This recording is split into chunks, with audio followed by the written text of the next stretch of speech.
우리 부처님 아이 예쁘다. 부처님 얼굴에 립스틱 짙게 바른 동자승. 그걸 목격한 재벌 보살이 동자승 앞에서 오열한 소름 돋는 이유. 그날 무군산 현수암에는 늦가을에 눅눅한 바람이 불었다. 바람은 법당 처마 끝에 매달린 풍경을 때리는 대신 젖은 솜처럼 감기며 소리를 삼켰다. 대웅전은 그래서 더 고요했다. 그 정적을 깬 것은 왁스 특유의 달고 비릿한 냄새였다. 7살배기 동자승 명호는 제 키보다 3뼘은 더 큰 약사 열애불 앞에 서 있었다.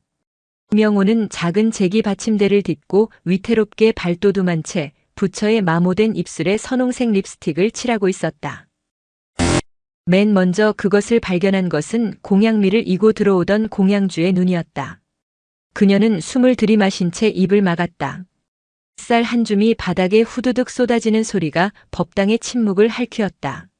저 애가 지금. 현수암은 절벽 중턱에 매달리듯 아슬아슬하게 지어진 암자였다.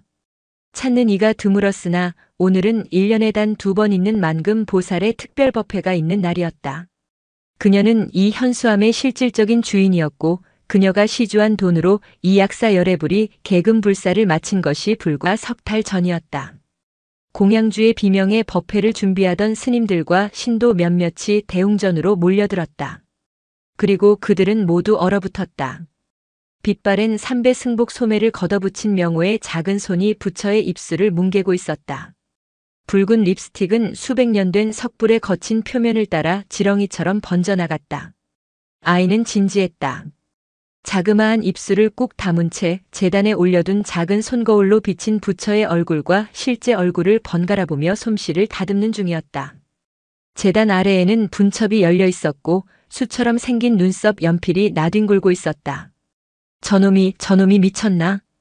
가장 먼저 정신을 차린 것은 규율을 담당하는 원각 스님이었다.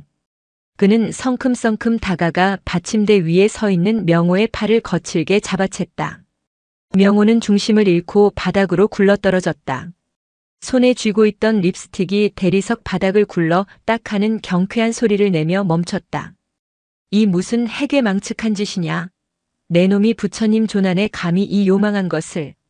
원각 스님의 고함은 묵직한 종소리처럼 법당을 울렸다. 명호는 넘어진 채 눈만 끔뻑였다. 아이의 눈에는 공포보다 억울함이 먼저 어렸다. 예쁘게 해드리려고. 예쁘게? 원각 스님은 기가 막힌다는 듯 명호를 노려보았다.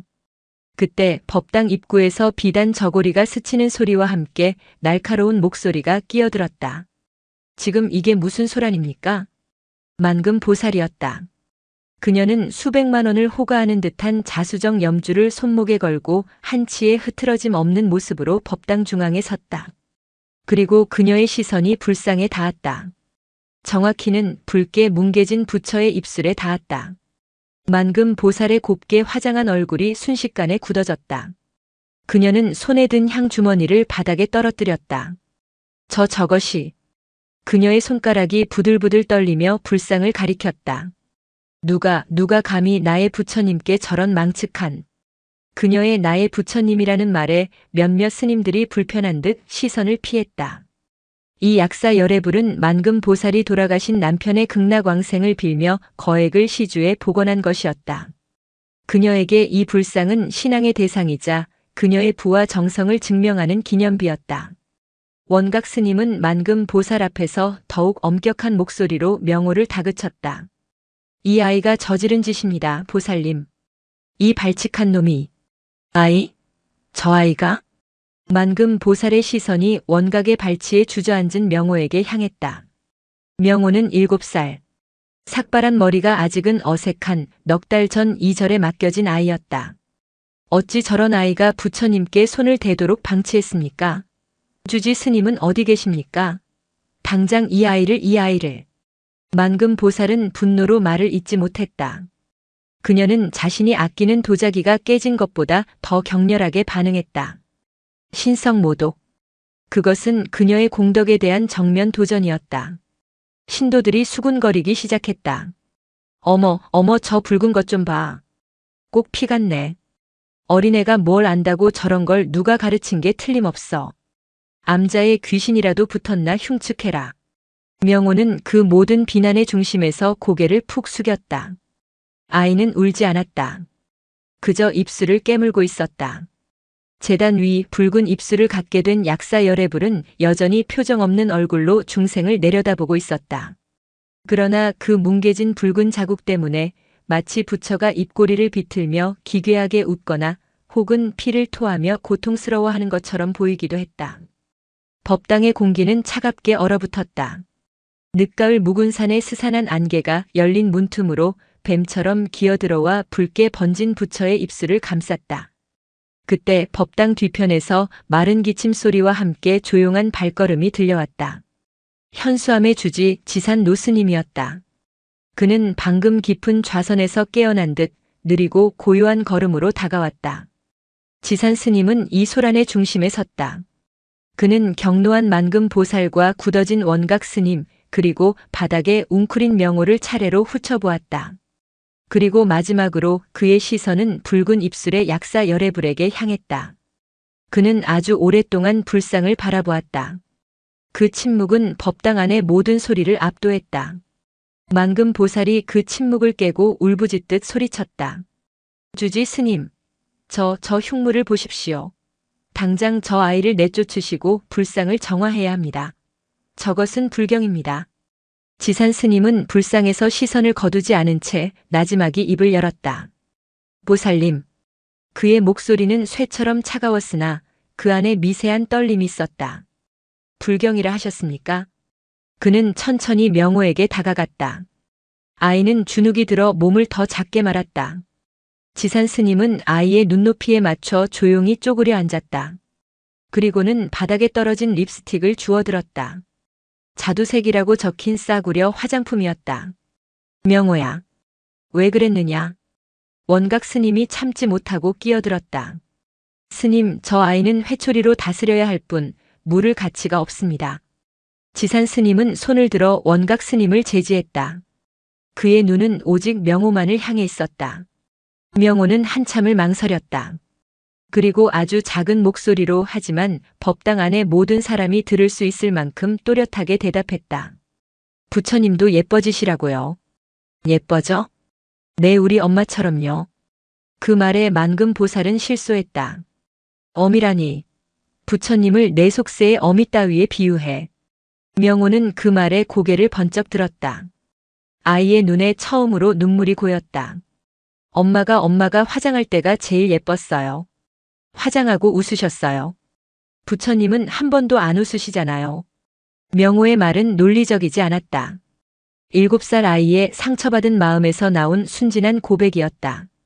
매일 슬픈 얼굴만 하고 계셔서. 명호는 넉 달 전 이 현수암 입구에 버려졌다.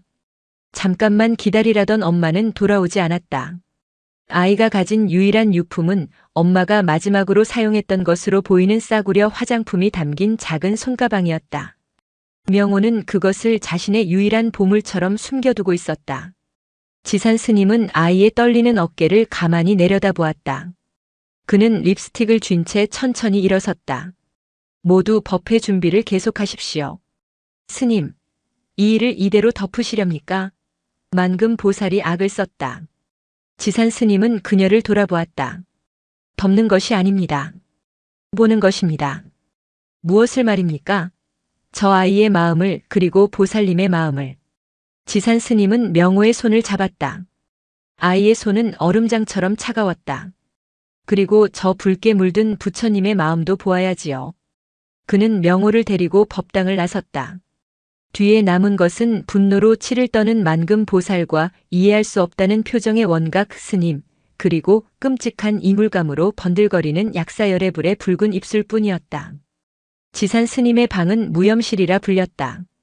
이름처럼 어떤 장식도 무력도 없는 텅 빈 방이었다. 오직 오래된 경전에서 나는 묵은 종이 냄새와 지산 스님이 직접 다리는 약초에 쓴 내음만이 가득했다. 명호는 차가운 방바닥에 무릎을 꿇고 앉아 있었다. 지산 스님은 말없이 찬물을 올렸다. 밖에서는 만금 보살이 원각 스님을 닦다라는 소리가 희미하게 들려왔다. 당장 닦아내야 합니다. 저런 흉물을 모시고 어찌 법회를 연단 말입니까? 화공을 부르겠습니다. 허나 섣불리 약품을 썼다가는 상관없습니다. 내 돈으로 다시 개금하면 될 일. 그 소란 속에서 지산 스님은 찻잔을 명호 앞에 놓았다. 따뜻한 김이 아이의 얼어붙은 얼굴로 피어올랐다. 명호야. 네. 그 화장품은 어디서 났느냐? 엄마가 주고 가셨습니다. 숨기고 있었구나. 네. 명호는 고개를 들지 못했다. 지산 스님은 아이가 이 절에 온 첫날을 떠올렸다. 2월에 매서운 바람이 불던 날 아이는 현수암 일주문 아래 웅크리고 있었다. 얇은 외투 하나에 그 작은 손가방을 부적처럼 끌어안고 있었다. 엄마가 금방 온다고 했어요 라는 말만 앵무새처럼 되뇌던 아이였다. 그 엄마는 넉 달이 지난 지금까지 돌아오지 않았다. 엄마가 화장을 하고 웃었다 하였느냐? 네. 매일 아침 립스틱을 바르셨어요. 그거 바르고 저한테 웃어주셨어요. 아이의 기억 속 엄마는 늘 화장을 했다. 명호가 기억하는 엄마의 마지막 모습도 유난히 붉은 립스틱을 바르고 명호야, 엄마 예뻐? 라고 묻던 모습이었다. 그리고 그 예쁜 얼굴로 여기서 잠깐만 기다려라고 말했었다. 아이에게 화장은 엄마의 미소이자 돌아오겠다는 약속의 동의어였다. 그래서 부처님께도 발라드린 것이냐? 웃으시라고. 네. 부처님이 왜 슬퍼 보였느냐? 명호는 대답 대신 제단 위 불상의 얼굴을 떠올렸다. 현수암의 약사 열애불은 다른 절의 불상과 달리 유난히 눈꼬리가 처져 있고 인매가 굳어 있어 보는 이에 따라서는 근엄하기보다 깊은 시름에 잠긴 듯 보였다. 매일매일 봤어요. 아침에도 저녁에도. 명호의 목소리가 물기에 젖어들기 시작했다. 다들 부처님한테 와서 울기만 해요. 돈 없다고 울고 아프다고 울고 자식이 말 안 듣는다고 울고. 지산 스님은 조용히 아이의 말을 들었다. 부처님은 아무 말도 안 하시고 그냥 듣고만 계셨어요. 꼭 울고 싶은데 참는 얼굴처럼. 엄마도 그랬어요. 저한테 웃어줄 때 꼭 울고 싶은 얼굴이었어요. 순간 지산 스님의 늙은 눈에 파문이 일었다. 그는 아이의 말 속에 담긴 아이 자신도 모르는 통찰에 숨을 죽였다. 명호가 울음을 터뜨렸다. 부처님이 너무 불쌍해서 엄마처럼 예쁘게 해드리고 싶었어요. 예뻐지면 웃으실 줄 알았어요. 그러면 엄마도. 아이는 말을 잇지 못했다. 예쁜 부처님을 보면 예쁜 것을 좋아하던 엄마가 돌아올지도 모른다는 그차마 말로 다 할 수 없는 7살의 기원이 방 안에 무겁게 가라앉았다. 지산 스님은 눈을 감았다. 이것은 불경인가 아니면 가장 절박한 기도인가. 그때 무염실의 문이 거칠게 열렸다. 원각 스님이었다. 그의 얼굴은 분노로 시뻘겋게 달아올라 있었다. 주지 스님, 만금 보살께서 쓰러지셨습니다. 지산 스님이 급히 일어섰다. 무슨 일이냐? 불상을 닦다가 일이 벌어졌습니다. 원각 스님의 말에 지산 스님과 명호가 급히 대웅전으로 달려갔다. 대웅전은 아수라장이 되어 있었다. 만금 보살이 법당 중앙에 쓰러져 있었고 몇몇 신도들이 그녀의 팔다리를 주무르고 있었다. 그리고 불상 앞에는 아니 저게 원각 스님이 신도들의 등살에 밀려 급히 화공 대신 인부 하나를 데려와 불상을 닦게 한 모양이었다. 인부는 아마도 원각의 지시로 혹은 만금 보살의 성화로 강한 화학약품이 묻은 걸레로 불상의 입술을 문지른 듯 했다. 립스틱은 지워지지 않았다. 오히려 붉은 염료가 석불의 미세한 균열 크랙 사이로 깊숙이 스며들었다. 그것은 마치 수백 년 묵은 돌이 붉은 피를 흘리는 듯한 끔찍하고도 성스러운 형상이 되어 있었다. 불상의 입술에서 턱으로 붉은 눈물 자국 같은 것이 길게 번져 있었다. 만금 보살은 그 모습을 보고 충격으로 혼절한 것이었다. 이럴 수가. 원각 스님이 제자리에서 주저앉았다. 그는 불상을 정화하려 했으나 오히려 돌이킬 수 없는 흉터를 만든 셈이었다. 신도들 사이에서 공포에 질린 속삭임이 터져나왔다. 부처님이 노하셨다. 저 아이 때문에 피를 흘리시는 게야. 암자를 폐쇄해야 하는 거 아니야? 부정이 탔어. 명호는 그 붉은 눈물 자국을 멍하니 바라보았다. 자신이 하려던 것은 이것이 아니었다. 웃는 얼굴을 만들고 싶었을 뿐인데 부처님을 울리고 말았다. 아이는 공포에 질려 뒷걸음질 쳤다. 지산 스님은 이 모든 광경을 묵묵히 지켜보았다. 그의 시선은 붉게 물든 불상의 균열에 고정되어 있었다. 그는 마치 아주 오래전에 잊었던 무언가를 기억해내려는 듯 깊은 상념에 잠겼다. 그는 쓰러진 만금 보살을 지나쳐 불상 앞으로 다가갔다. 그리고 붉게 물든 그 균열을 가만히 손가락으로 쓸어보았다. 주지 스님 어찌하면 좋습니까? 원각이 절망적인 목소리로 물었다. 지산 스님은 대답 대신 명호를 돌아보았다. 아이는 문 입구에 선 채 온몸을 사시나무처럼 떨고 있었다. 명호야. 지산 스님이 불렀다. 내가 닦거라. 예. 스님. 저 아이에게 맡기시다니요. 원각이 기겁하며 소리쳤다. 저것은 내가 만든 상처이니 내가 닦아야 한다. 하지만 약품으로도 안 되는 것을. 지산 스님은 법당 한편에 있는 우물에서 찬물을 한 동이 길어오게 했다. 약품으로 닦을 것이 아니다. 저것은 약품으로 지워질 얼룩이 아니기 때문이다. 그는 명호에게 깨끗한 천조각을 건넸다. 오늘부터 너는 매일 아침 저녁으로 법당에 와서 저 부처님의 입술을 닦아라. 스님, 언제까지 닦아야 합니까? 명호가 떨리는 목소리로 물었다. 지산 스님이 붉게 물든 불상의 얼굴을 바라보며 말했다. 저 붉은 빛이 내 마음속에서 지워질 때까지다. 그것은 버리자 동시에 화두였다. 그날 밤 의무실에서 겨우 정신을 차린 만금 보살은 당장 이 절을 떠나겠다며 노발대발했다. 그녀는 자신이 시주한 불상이 흉측하게 변한 것을 두고 주지지산이 자신을 기만했다고 소리쳤다. 내일 당장 최고의 화공을 부를 것입니다. 내 돈으로 저 흉물을 덮어버릴 것입니다. 만약 저 흉터가 가려지지 않는다면 나는 이 현수암과의 모든 인연을 끊을 것입니다. 그녀의 협박은 현수암의 재정을 끊겠다는 선언과도 같았다. 현수암의 스님들은 모두 공포에 질렸다. 모든 재앙의 원흉이 된 7살 동자승 명호를 그들은 원망의 눈초리로 바라보기 시작했다. 그날 밤부터 명호의 고행이 시작되었다. 새벽 3시 모두가 잠든 시각. 명호는 얇은 이불을 걷고 일어나 차가운 마루를 밟았다. 손에는 지산 스님이 준 작은 천조각이 들려 있었다. 대웅전은 칠흑처럼 어두웠다. 묵은 산의 밤바람이 문틈으로 스며들어 촛불 하나 없는 법당 안은 바깥보다 더 추웠다. 명호는 제단 앞에 섰다. 어둠 속에서도 약사 열애불의 형체는 뚜렷했다. 그리고 그 입술에서 턱으로 이어진 붉은 자국은 어둠 속에서 더 검붉게 빛나는 듯 했다. 명호는 우물에서 떠온 차가운 물에 천을 적셨다. 그리고 받침대를 딛고 올라가 붉은 자국을 문지르기 시작했다. 얼룩은 지워지지 않았다. 립스틱의 유분과 염료는 인부가 사용한 독한 화학약품과 반응하여 수백 년 된 돌의 미세한 기공 속으로 더 깊이 파고든 상태였다. 명호가 문지를수록 붉은 자국은 옅어지는 것이 아니라 오히려 더 넓게 번져나가는 듯 했다. 아이의 손이 시뻘겋게 얼어붙었다. 차가운 돌의 감촉과 물의 냉기가 뼈를 파고들었다. 명호는 울음을 참으며 천을 비틀어 짰다. 그는 부처님을 웃게 하고 싶었다. 그는 엄마가 보고 싶었다. 그러나 그는 지금 부처님께 씻을 수 없는 상처를 입힌 죄인이 되어 있었다. 잘못했어요. 부처님 잘못했어요. 명호는 닦는 것을 멈추고 붉은 얼룩에 제 이마를 대었다. 차가운 돌에 아이의 뜨거운 눈물이 방울방울 떨어졌다.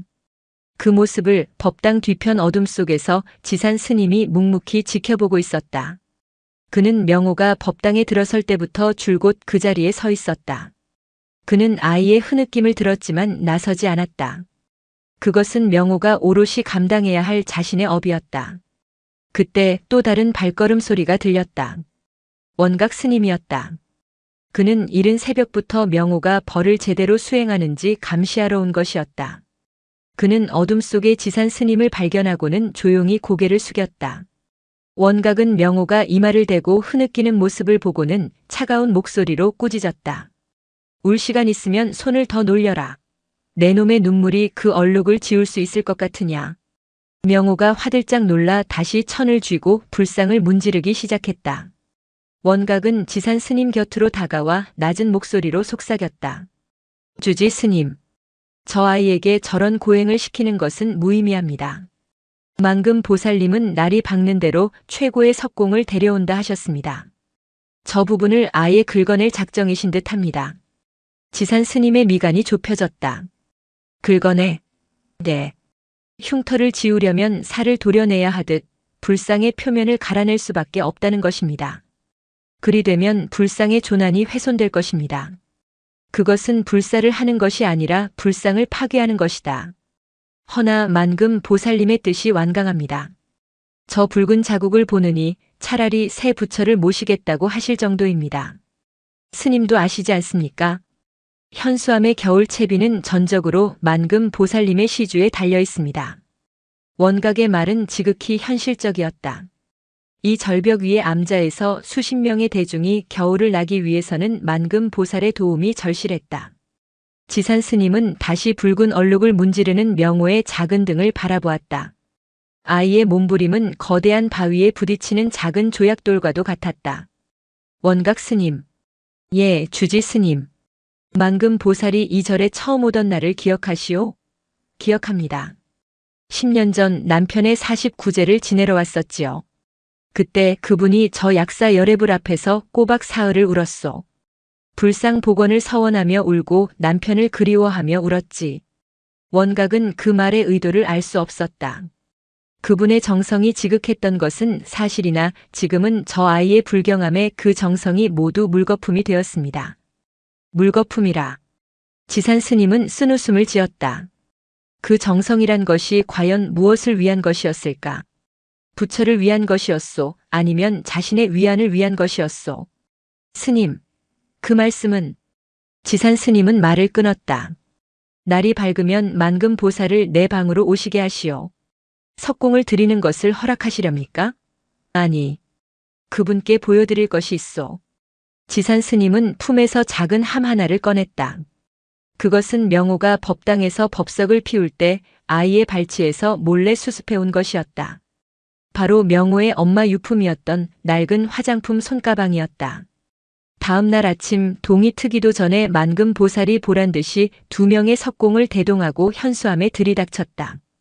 그녀의 얼굴은 밤새 분노와 모멸감으로 잠을 이루지 못해 푸석했다.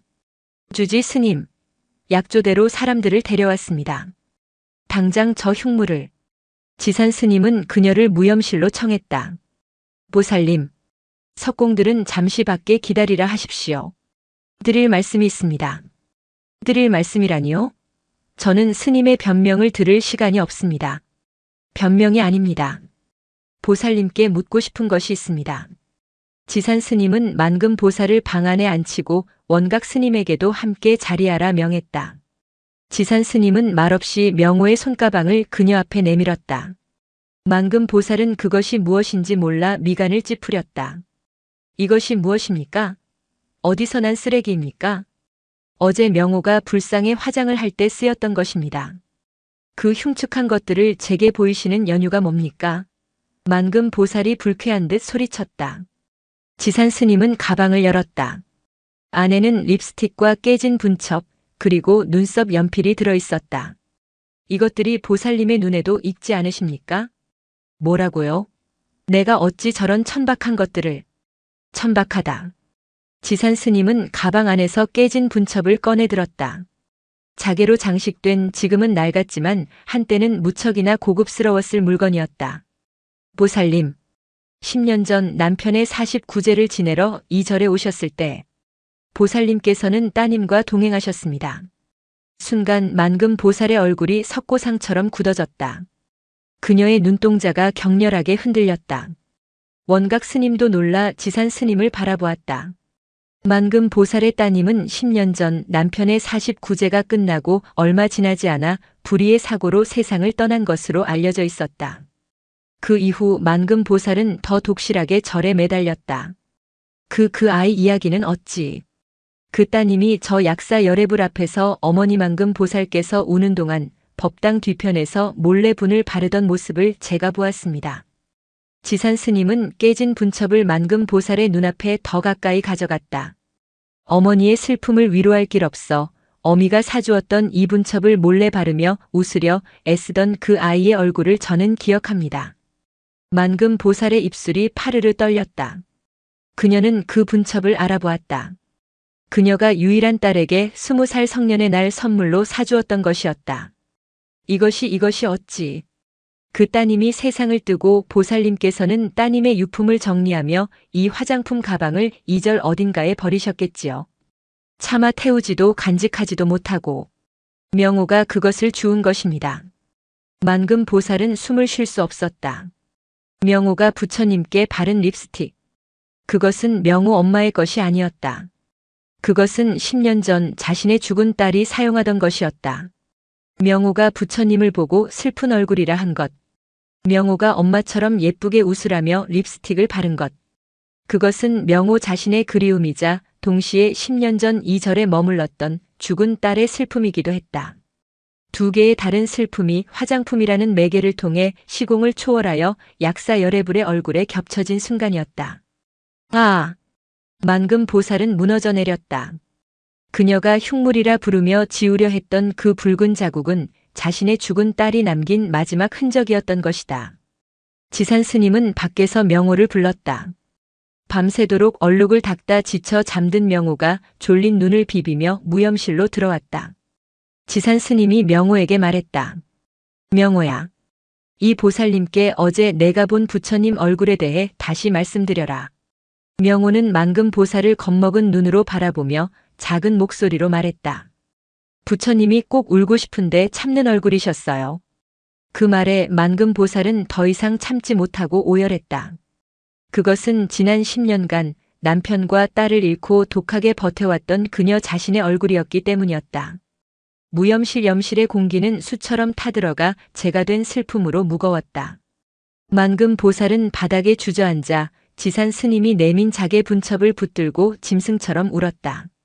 그것은 통곡이라기보다 지난 10년간 억눌러왔던 생떼 같은 살점이 찢겨나가는 소리였다. 그녀는 남편을 잃었을 때도 이렇게 울지 않았다. 남편의 죽음은 예상된 이별이었고 재산을 물려받은 그녀에게는 과부라는 무거운 지위와 함께 보살이라는 존경이 따라붙었다. 그녀의 슬픔은 정제된 의식이었고 시주라는 이름의 과시였다. 그러나 딸의 죽음은 달랐다. 20살 가장 화려하게 피어나던 딸 수연. 그녀는 아비의 49제가 끝나고 보름도 되지 않아 빗길에 차가 미끄러지는 사고로 허망하게 가버렸다. 만금 보살은 그 죽음을 받아들일 수 없었다. 왜 하필 자신의 모든 것을 바쳐 남편의 극락왕생을 빌던 그 순간에 부처는 자신의 딸을 데려갔는가. 그녀는 부처를 원망했다.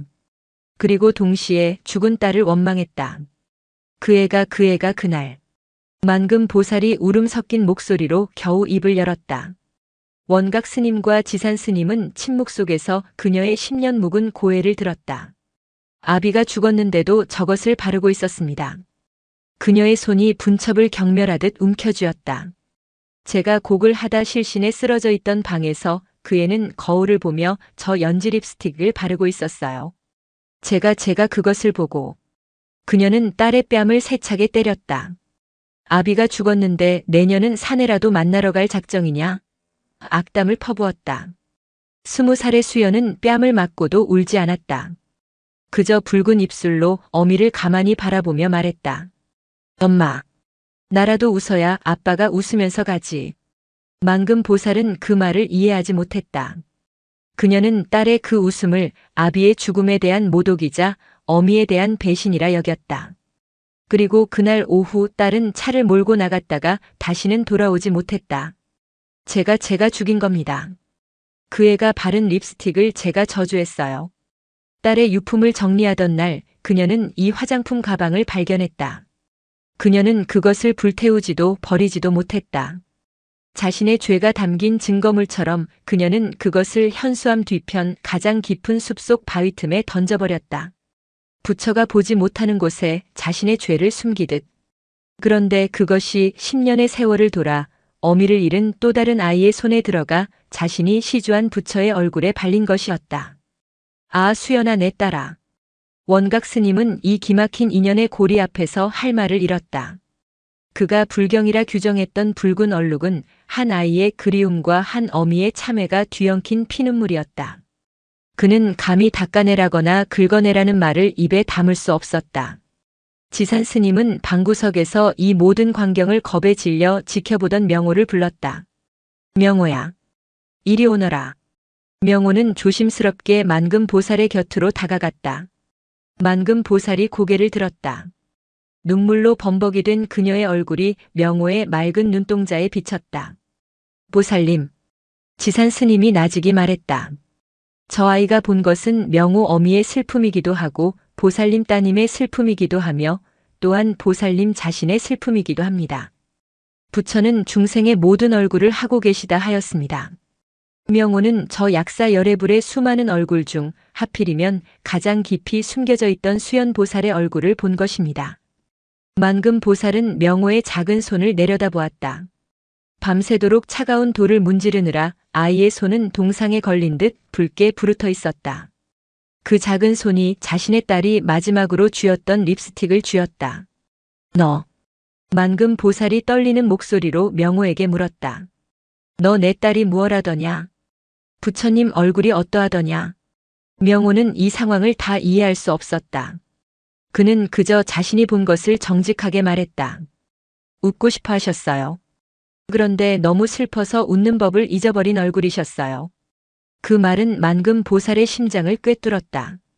그것은 딸이 죽은 뒤 10년간 단 한 번도 진심으로 웃어본 적 없는 자기 자신의 얼굴이기도 했다. 그녀는 명호를 부서져라 끌어안았다. 아이의 여린 몸에서 10년 전 미처 안아주지 못했던 딸의 체온을 느끼려는 듯 명호는 영문도 모른 채 거대한 슬픔에 휩싸여 숨이 막혔다. 주지 스님. 한참 만에 명호를 놓아준 만금 보살이 지산 스님을 향해 몸을 돌렸다. 그녀의 눈은 텅 비어 있기도 하고 혹은 광기에 사로잡힌 듯 이글거리기도 했다. 저 불상. 원각 스님이 긴장한 채 침을 삼켰다. 저 불상 절대 손대지 마십시오. 예. 보살님 허나. 석공들은 돌려보내겠습니다. 저 붉은 자국 저것은 내 딸의 혼입니다. 내 딸이 10년 만에 어미에게 돌아와 남긴 핏자국입니다. 감히 어느 누가 저것을 지우려 한단 말이티니까. 그녀의 목소리는 서슬퍼랬다. 원각 스님은 안도해야 할지 아니면 더 큰 재앙의 시작을 걱정해야 할지 알 수 없었다. 흉물은 하루아침에 성물이 되었다. 그러나 그 성물은 부처의 자비가 아닌 한 맺힌 여인의 집착에서 비롯된 것이었다. 만금 보살은 명호의 손을 다시 꽉 잡았다. 그리고 이 아이는 내가 데려가겠습니다. 보살님. 원각과 지산이 동시에 소리쳤다. 이 아이는 부처가 제게 보내준 아이입니다. 내 딸의 한을 풀어주기 위해 내 딸 대신 아니, 내 딸이 환생한 것일지도 모릅니다. 이 아이를 제 양자로 삼아 속세에서 귀하게 키우겠습니다. 명호의 눈이 공포로 커졌다. 엄마를 기다리는 아이에게 또 다른 엄마가 생기겠다는 선언이었다. 지산 스님이 단호하게 고개를 저었다. 그것은 아니 됩니다. 보살님. 주지 스님이 막을 권리가 있습니까? 이 아이는 버려진 아이. 내가 거두겠다는데. 명호는 버려진 아이가 아닙니다. 부처님께 귀한 현수함의 동자승입니다. 지산 스님은 만금 보살의 집착 어린 눈을 피하지 않고 말했다. 보살님은 지금 따님을 잃은 슬픔으로 또 다른 아이의 인연을 덮으려 하고 계십니다. 그것은 자비가 아니라 속박입니다. 속박이라니요. 명호의 인연은 명호의 것입니다. 보살님의 것으로 만들지 마십시오. 두 사람 사이에 팽팽한 긴장이 흘렀다. 만금 보살은 이 암자의 가장 큰 시주였고 지산 스님은 그 암자의 주지였다. 만금 보살은 명호를 포기하는 대신 차가운 목소리로 선언했다. 좋습니다. 그렇다면 이 아이는 이 절에서 제가 돌보겠습니다. 이 아이가 저 불상을 닦는 일 또한 제가 지켜볼 것입니다. 저 붉은 자국이 옅어지는 날 내 딸의 영혼도 이 절을 떠나는 날일 테니. 그 전까지는. 그녀는 명호의 붉게 튼 손을 내려다보며 섬뜩할 정도의 집착이 어린 미소를 지었다. 그 전까지는 이 아이도 저 불상도 모두 이 현수암에서 나의 것입니다. 만금 보살의 선언 이후 현수암의 풍경은 기이하게 변했다. 가장 큰 변화는 명호의 일과였다. 명호는 여전히 새벽 3시와 해질녘 하루 2번 불상의 붉은 얼룩을 닦았다. 하지만 그것은 더 이상 벌이 아니었다. 그것은 의식이 되었다. 만금 보살은 그 시간 어김없이 대웅전 가장 앞자리에 무릎을 꿇고 앉아 있었다. 그녀는 염불도 절도하지 않았다. 그저 매서운 눈으로 명호의 작은 손이 불상의 붉은 얼룩을 문지르는 모습을 지켜볼 뿐이었다. 그녀의 감시는 명호에게 새로운 족쇄가 되었다. 원각 스님의 호된 꾸짖음보다 더 무겁고 더 차가운 압박이었다. 더 세게 문질러라. 어느 날 만금 보살이 참지 못하고 말했다. 내가 정성이 부족하니 내 딸의 한이 지워지지 않는 것이다. 명호는 울음을 터뜨릴 뻔했지만 꾹 참았다. 아이는 이제 자신이 닦는 것이 단순한 립스틱 자국이 아님을 알았다. 그것은 수연이라는 자신이 본 적도 없는 죽은 여자의 슬픔이라는 것을 어렴풋이 느꼈다. 만금 보살의 집착은 불상에도 이어졌다. 그녀는 더 이상 현수암의 쌀이나 연등을 시주하지 않았다. 대신 온갖 종류의 화장품을 공약물로 올리기 시작했다. 재단 위에는 향 대신 값비싼 수입산 립스틱 수십 개가 붉은 칼날처럼 줄지어 섰다. 분첩과 향수병이 과일과 떡을 밀어냈다. 대웅전은 엄숙한 향내 대신 달콤하고 역한 분 향기로 가득 찼다. 신도들은 수군거렸다. 어떤 이들은 만금 보살의 광기에 질려 발길을 끊었고 어떤 이들은 오히려 딸의 한이 서린 영험한 불상이라며 기묘한 호기심을 품고 찾아왔다. 원각 스님은 이 모든 상황을 견딜 수 없었다. 주지 스님, 저 꼴을 보십시오. 대웅전이 부처님을 모신 전각입니까? 아니면 죽은 처녀의 화장대입니까? 신도들이 부처님께 절을 하는 것이 아니라 만금 보살의 집착에 절을 하고 있습니다. 이것은 불법이 아닙니다. 그는 무염실에서 좌선에 든 지산 스님에게 따져 물었다. 지산 스님은 묵묵히 눈을 뜬 뒤 원각에게 되물었다. 원각 스님, 중생이 부처에게 비는 것이 무엇이요? 그야 병고를 여의고 재물을 얻고 자식의 안녕을 비는 것이지요. 그것은 불법이요? 그것은 중생의 간절한 마음이지요. 그렇다면 만금 보살이 죽은 딸을 위해 립스틱을 올리는 마음은 간절하지 않다는 말이요? 원각은 말문이 막혔다. 그것은 정도가 지나친 집착이옵니다. 집착도 간절함에서 비롯되는 법. 벼랑 끝에 선 이에게 손을 내밀지 벼랑에서 떨어지라고 등을 밀어서는 아니 되지 않소. 지산 스님은 찻잔을 들었다. 보살의 저 슬픔이 스스로 옅어질 때까지 우리는 그저 지켜보며 도반이 되어줄 뿐이요. 저 붉은 얼룩이 보살의 마음에 덧칠된 슬픔의 두께이니 그것이 다 닳아 없어질 때까지는. 하지만 만금 보살의 슬픔은 옅어지지 않고 오히려 명호에게로 옮겨붙었다. 그녀는 명호를 수연이라고 부르기 시작했다. 수연아, 이리 오너라. 수연아, 춥지 않느냐. 그녀는 명호에게 값비싼 비단 승복을 지어 입혔고 공양간의 거친 음식 대신 속세에서 가져온 기름진 특별식을 먹이려 했다. 명호는 그럴 때마다 질겁을 하며 지산 스님의 등 뒤로 숨었다. 나는 명호예요. 알아. 안다. 하지만 내 눈에는 내가 내 딸로만 보이는 것을 어찌하겠느냐. 만금 보살은 명호를 보며 웃었지만 그 눈은 울고 있었다. 그녀는 명호를 통해 죽은 딸을 다시 살려내려 하고 있었다. 명호는 혼란스러웠다. 버리고 간 엄마를 기다리는 자신에게 죽은 딸을 찾는 또 다른 엄마가 나타났다. 아이는 이 거대하고 질척한 슬픔에서 벗어나고 싶었다. 그러던 어느 날 명호는 다시 그 화장품 가방을 몰래 열었다. 10년 묵은 립스틱. 모든 일의 시작이었던 자두색 립스틱. 명호는 깊은 밤 모두가 잠든 사이 몰래 대웅전으로 갔다. 만금 보살이 공약물로 올린 수십 개의 새 립스틱이 달빛에 번들거렸다. 부처님. 명호는 제단 앞에 섰다. 붉은 얼룩은 여전했다. 너무 무거워요. 명호는 자기도 모르게 10년 묵은 그 립스틱을 꺼내 들었다. 그리고 받침대를 딛고 올라섰다. 이것 때문에 다들 슬퍼요. 아이의 작은 손이 붉은 얼룩 위에 그 낡은 립스틱을 다시 덧칠하기 시작했다. 10년 묵은 슬픔 위에 7살 아이의 슬픔을 덧칠하는 행위였다. 예뻐지세요. 제발 그냥 웃으세요. 그것은 지우려는 행위가 아니었다. 덮어버리려는 이 모든 슬픔을 끝내고 싶은 아이의 절박한 몸부림이었다.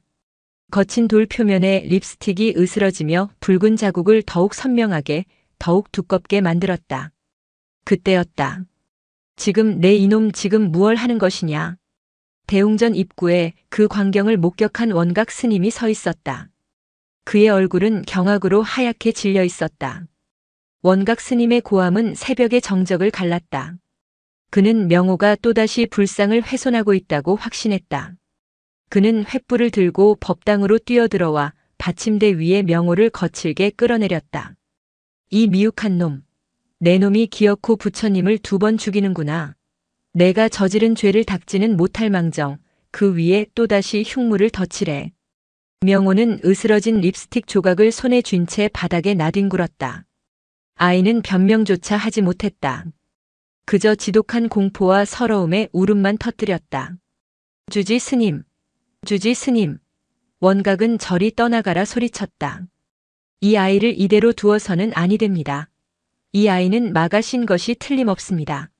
소란의 지산 스님과 그 시각 마침 명호를 감시하러 절에 머무르고 있던 만금 보살까지 대웅전으로 달려왔다. 그리고 그들은 보았다. 약사 열의 불의 붉은 얼룩. 그것은 더 이상 피눈물이나 자국이 아니었다. 명호가 덧칠한 립스틱으로 인해 그것은 마치 입술에 갓 바른 화장처럼 젖은 듯 선명하게 번들거리고 있었다. 그 모습은 기괴함을 넘어 차라리 처절했다. 수백 년 된 돌부처가 마치 금방이라도 속세의 연인과 입맞추러 갈 것처럼 가장 저속하고도 가장 화려한 붉은색을 띠고 있었다. 만금 보살이 그 모습을 보고 비명을 질렀다. 내가 감히 내 딸의 흔적 위에. 그녀는 명호가 자신의 딸 수연의 흔적을 명호 자신의 엄마에 대한 그리움으로 덮어버렸다고 생각했다. 그것은 그녀에게 또 다른 모독이자 딸을 2번 빼앗긴 듯한 상실감이었다. 저 아이를 당장 내쫓으십시오. 저 아이가 있는 한 내 딸은 구천을 떠돌 것입니다. 만금 보살이 지산 스님을 향해 악을 썼다. 원각 스님도 거들었다. 스님 보셨지 않습니까? 저 아이는 교화가 불가능합니다.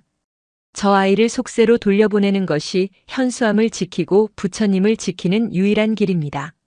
대웅전의 모든 스님과 신도들이 명호를 마귀처럼 바라보았다. 명호는 이제 어미를 그리워한 순진한 아이가 아니라 절의 재앙을 끌어들인 불경한 존재로 낙인 찍혔다. 지산 스님은 이 모든 경랑의 한가운데서 묵묵히 불상을 바라보고 있었다. 그는 덧칠된 립스틱을 그 선명하고 젖은 붉은 빛을 오랫동안 응시했다. 그의 시선은 붉은 입술에서 불상의 미간으로 그리고 다시 굳게 닫힌 눈으로 향했다. 모두. 지산 스님이 입을 열었다. 그의 목소리는 쇠를 긁는 듯 낮고 무거웠다. 모두 불상에 더 가까이 다가와 보시오. 스님, 지금 저 흉물을 더 보라는 말씀입니까? 원각이 반문했다. 보시오. 똑똑히들 보시오. 지산 스님은 횃불을 하나 집어들고 제단 위로 올라섰다. 그는 횃불을 불상의 얼굴 가까이 가져갔다. 저것이 무엇으로 보입니까? 사람들은 마지못해 불상 앞으로 다가갔다.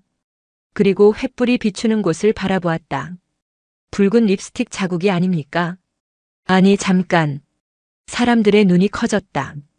명호가 덧칠한 립스틱은 본래의 붉은 얼룩화학 약품으로 번졌던을 완전히 덮고 있었다. 그런데 그 립스틱의 유분이 수백 년 묵은 돌의 표면으로 스며들면서 놀라운 일이 벌어지고 있었다. 불상의 입술 주변 립스틱이 닿은 부분의 미세한 균열들. 그 균열 사이사이에 끼어있던 수백 년 묵은 먼지와 때가 립스틱의 기름 성분에 녹아내려 마치 검은 눈물처럼 흘러내리고 있었다. 그리고 그 때가 벗겨진 자리에서 돌의 본래 색이 드러나고 있었다. 그것은 창백한 회색이 아니었다. 아주 옅은 분홍빛이 감도는 화강암의 속살이었다. 이럴 수가. 한 석공 출신의 신도가 중얼거렸다. 저 돌은 본래 붉은 기운을 머금은 돌이었어. 더욱 놀라운 것은 따로 있었다. 지산 스님이 횃불을 불상의 눈으로 가져갔다. 그리고 저기를 보시오. 불상은 본래 눈을 감은 듯 가늘게 뜨고 있었다. 그런데 명호가 립스틱을 칠하며 매달렸던 진동과 립스틱의 유분이 스며든 충격으로 불상의 오른쪽 눈꺼풀을 가로지르던 아주 신락 같던 균열 하나가 아주 미세하게 벌어져 있었다. 그것은 마치 굳게 감고 있던 부처가 실눈을 뜬 것처럼 보였다. 부처님이 눈을. 누군가 겁에 질린 소리로 외쳤다. 눈을 뜬 것이 아니다. 지산 스님이 횃불을 내리며 말했다. 그의 목소리에는 깊은 경외감이 서려 있었다. 균열이 더 깊어진 것이다. 지산 스님은 명호가 덧칠한 그 립스틱을 손가락으로 살짝 찍어 그 벌어진 눈꺼풀의 균열에 가져갔다. 이 아이는 부처님의 얼굴을 흉물로 만든 것이 아니다. 그는 명호와 만금보살 그리고 원각 스님을 차례로 둘러보았다. 이 아이는 우리 모두의 집착과 슬픔으로 굳어버린 이 돌부처의 상처를 다시 터뜨린 것이다. 지산 스님은 법당 뒤편 10년 전 만금보살이 화장품을 버렸던 곳을 가리켰다. 그곳에는 사시사철 푸른 동백나무 한 그루가 있었다. 현수암의 동백은 유난히 붉은 꽃을 피웠는데 공교롭게도 그 나무는 만금보살의 딸 수연이 가장 좋아하던 나무였다. 만금보살. 저 동백나무는 겨울에 꽃을 피웁니다. 가장 춥고 모든 것이 얼어붙었을 때 제사를 터뜨려 붉은 꽃을 피워냅니다. 사람들은 그것을 상서롭다 하지만 나는 늘 아프게 보았소. 저것은 피어나는 것이 아니라 터지는 것이기 때문이요. 지산 스님은 다시 붉게 젖은 불상의 입술을 바라보았다. 명호가 한 짓은 저 동백꽃과 같습니다. 골물대로 골마버린 상처를 제 순진한 손으로 터뜨려 버린 것입니다. 그는 명호를 일으켜 세웠다. 닦아내려 하지 마라.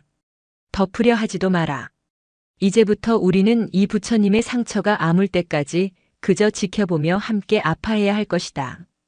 그 순간 미세하게 벌어진 불상의 눈꺼풀 틈새로 립스틱의 유분과 묵은 때가 섞인 검붉은 액체 한 방울이 천천히 흘러내렸다. 그것은 현수암의 약사 열애불이 천년의 침묵을 깨고 흘린 첫 번째 눈물이었다. 부처가 눈을 뜨고 검붉은 눈물을 흘렸다는 소문은 묵은 산의 마른 억새풀밭에 붙은 불처럼 번져나갔다. 소문의 시작은 그날 대웅전에 있던 석공이었다.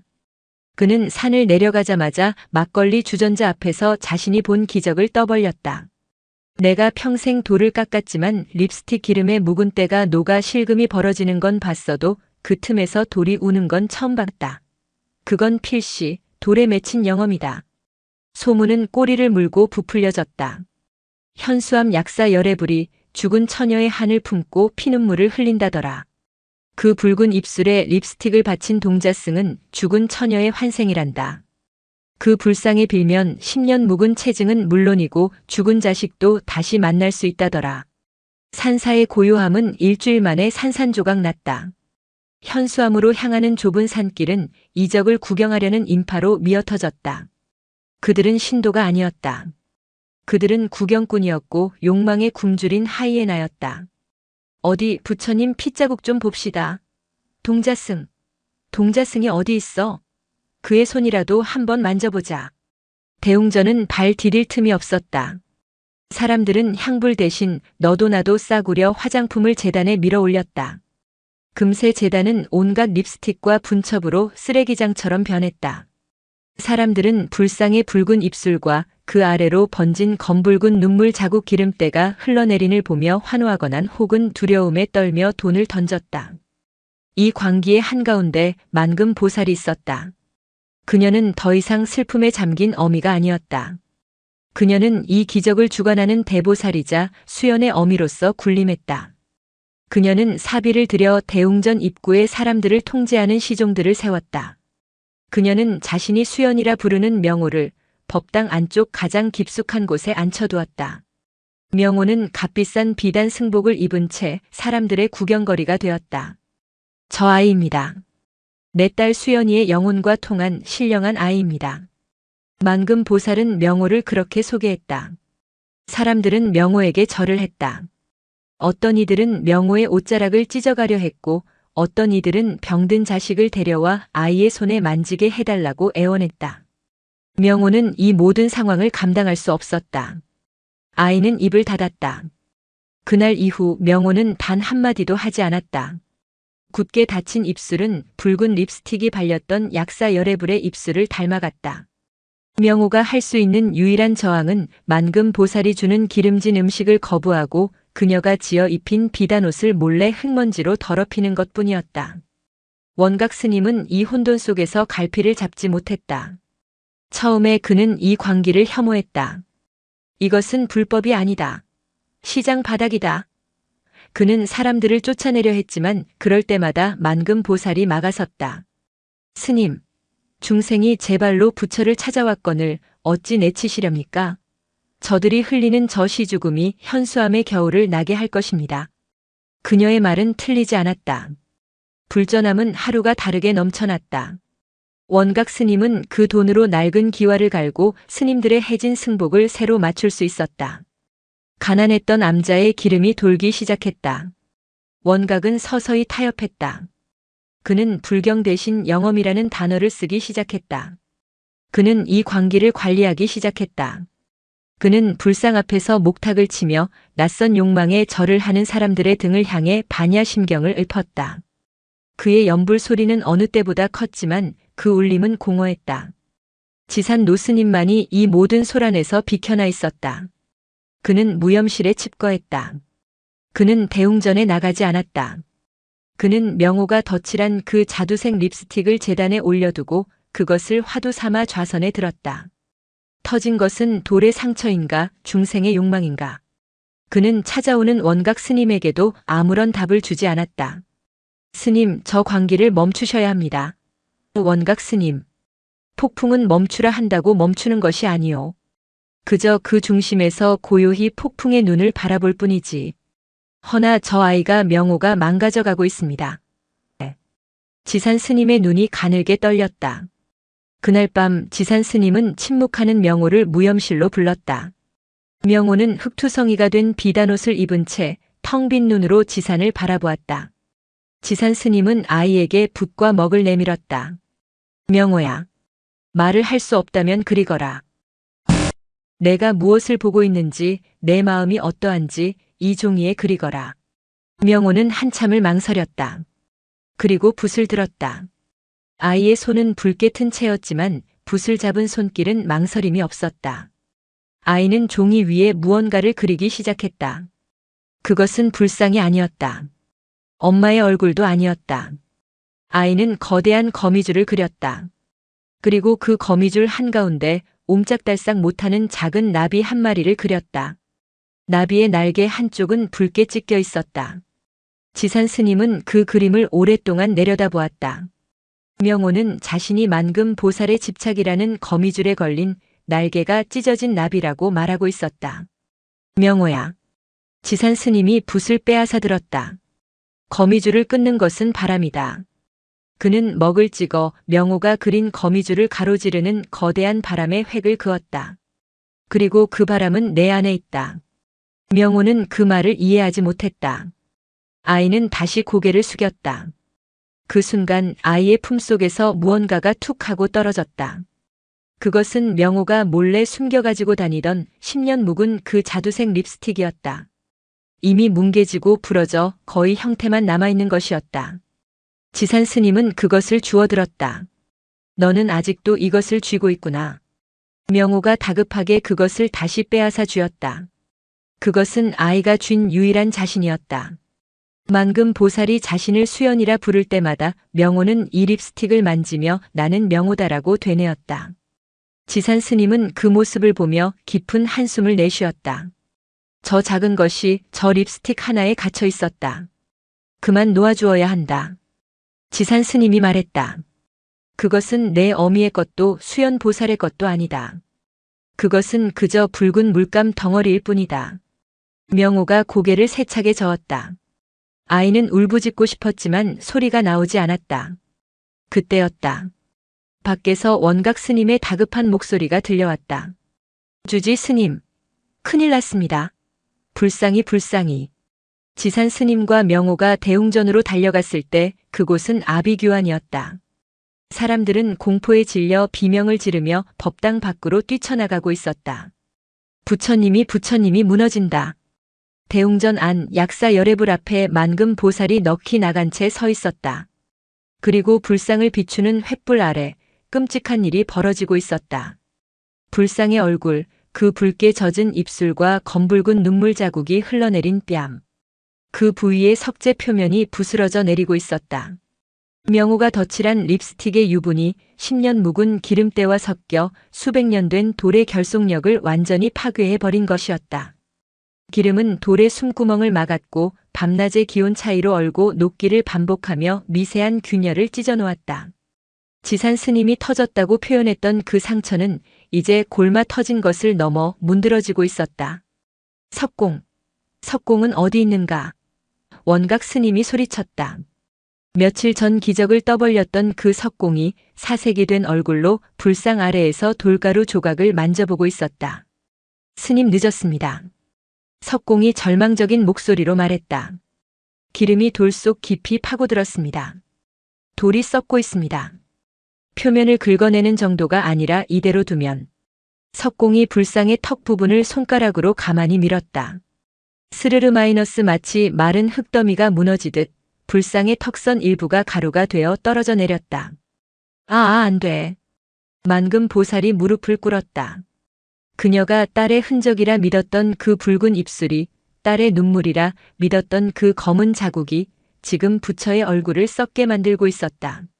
수연아, 수연아. 그녀는 무너지는 불상을 향해 기어가려 했다.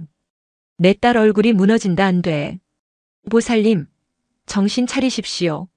원각이 그녀를 막아섰다. 석공이 지산 스님에게 고했다. 주지 스님. 유일한 방법은 저 부위를 완전히 드러내는 것뿐입니다. 얼굴의 하관을 모두 깎아내고 새 돌로 다시 붙여야 합니다.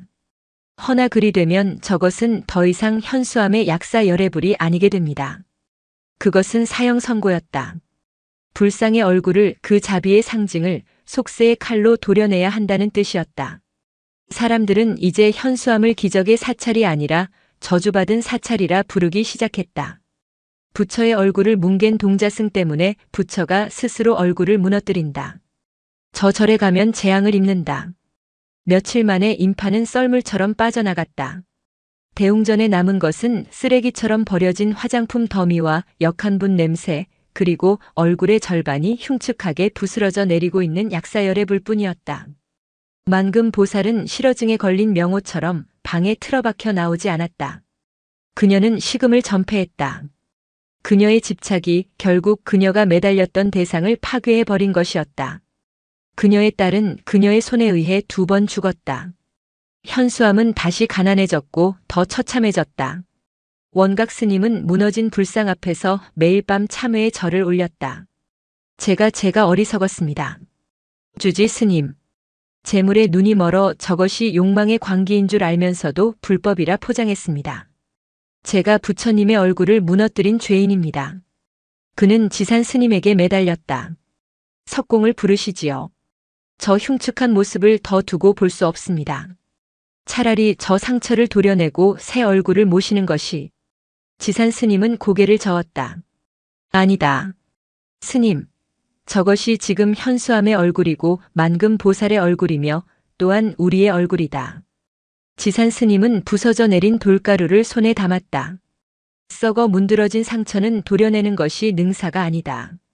그 썩은 살이 모두 떨어져 나가고 새 살이 돋아나기를 기다려야 한다. 하지만 스님, 저것은 돌입니다.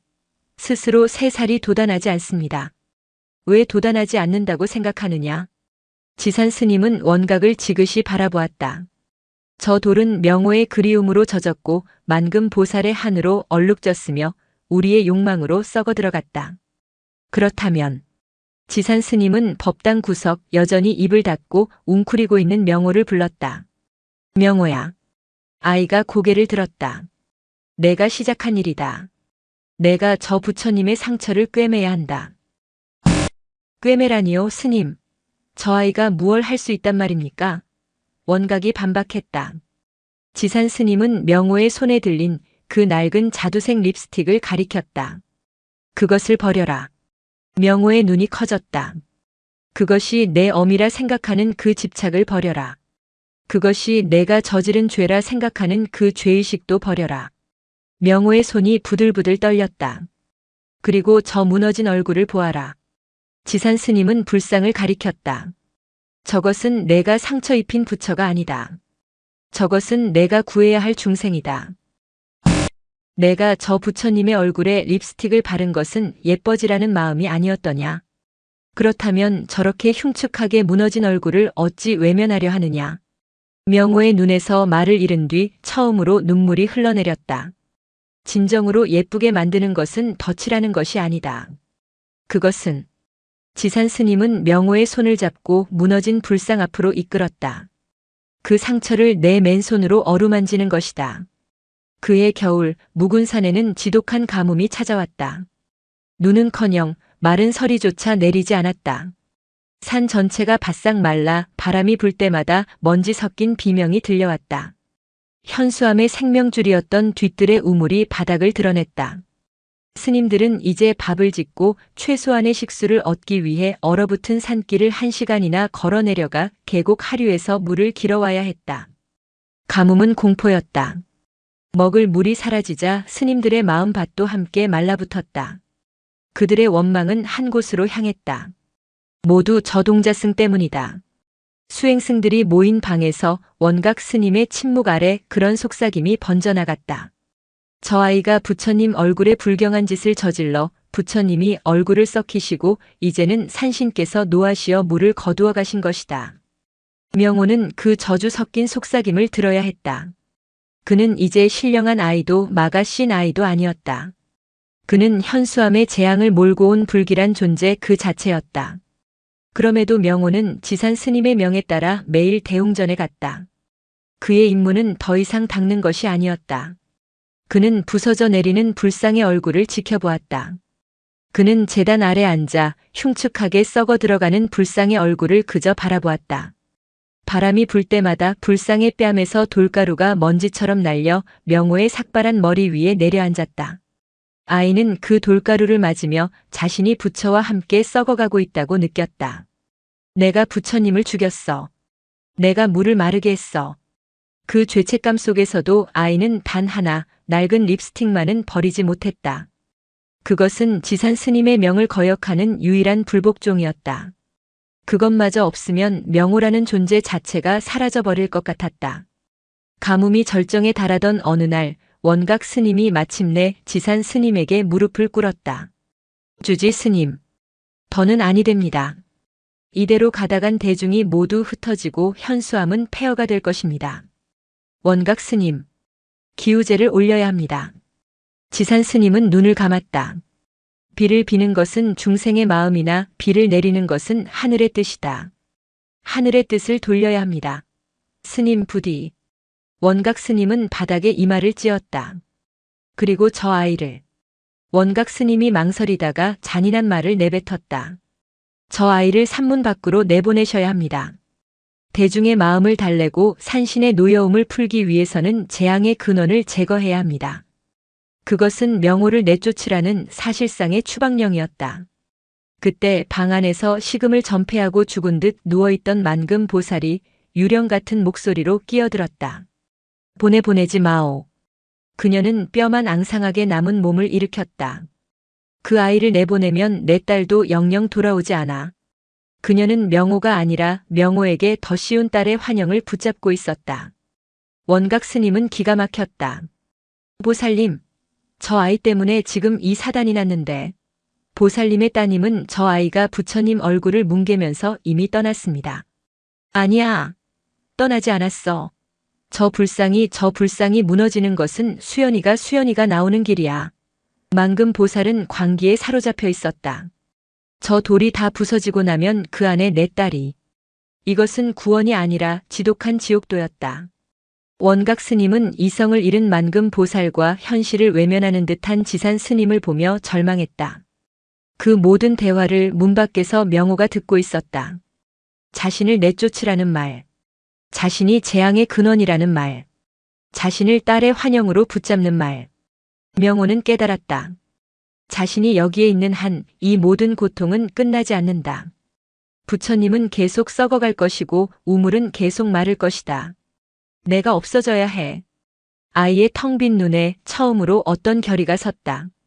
그날 밤 명호는 자신의 방으로 돌아왔다.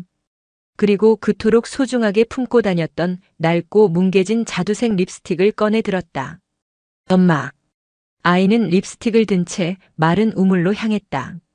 우물은 칠흑 같은 어둠 속에서 거대한 입을 벌리고 있었다. 명호는 우물 가장자리에 섰다. 이것만 없으면. 아이는 립스틱을 든 손을 우물 안으로 내밀었다. 이것만 버리면 부처님이 다시 웃으실까? 이것만 버리면 물이 다시 솟아날까? 이것만 버리면 엄마가 나를 데리러 올까? 아이의 손이 떨렸다. 이것은 엄마와의 유일한 연결고리였다. 이것을 버리는 것은 엄마를 영원히 포기하는 것이었다. 명호는 눈을 감았다. 그리고 손을 놓았다. 딱. 아주 작고 메마른 소리가 났다. 립스틱은 먼지가 쌓인 마른 우물 바닥에 부딪혔다.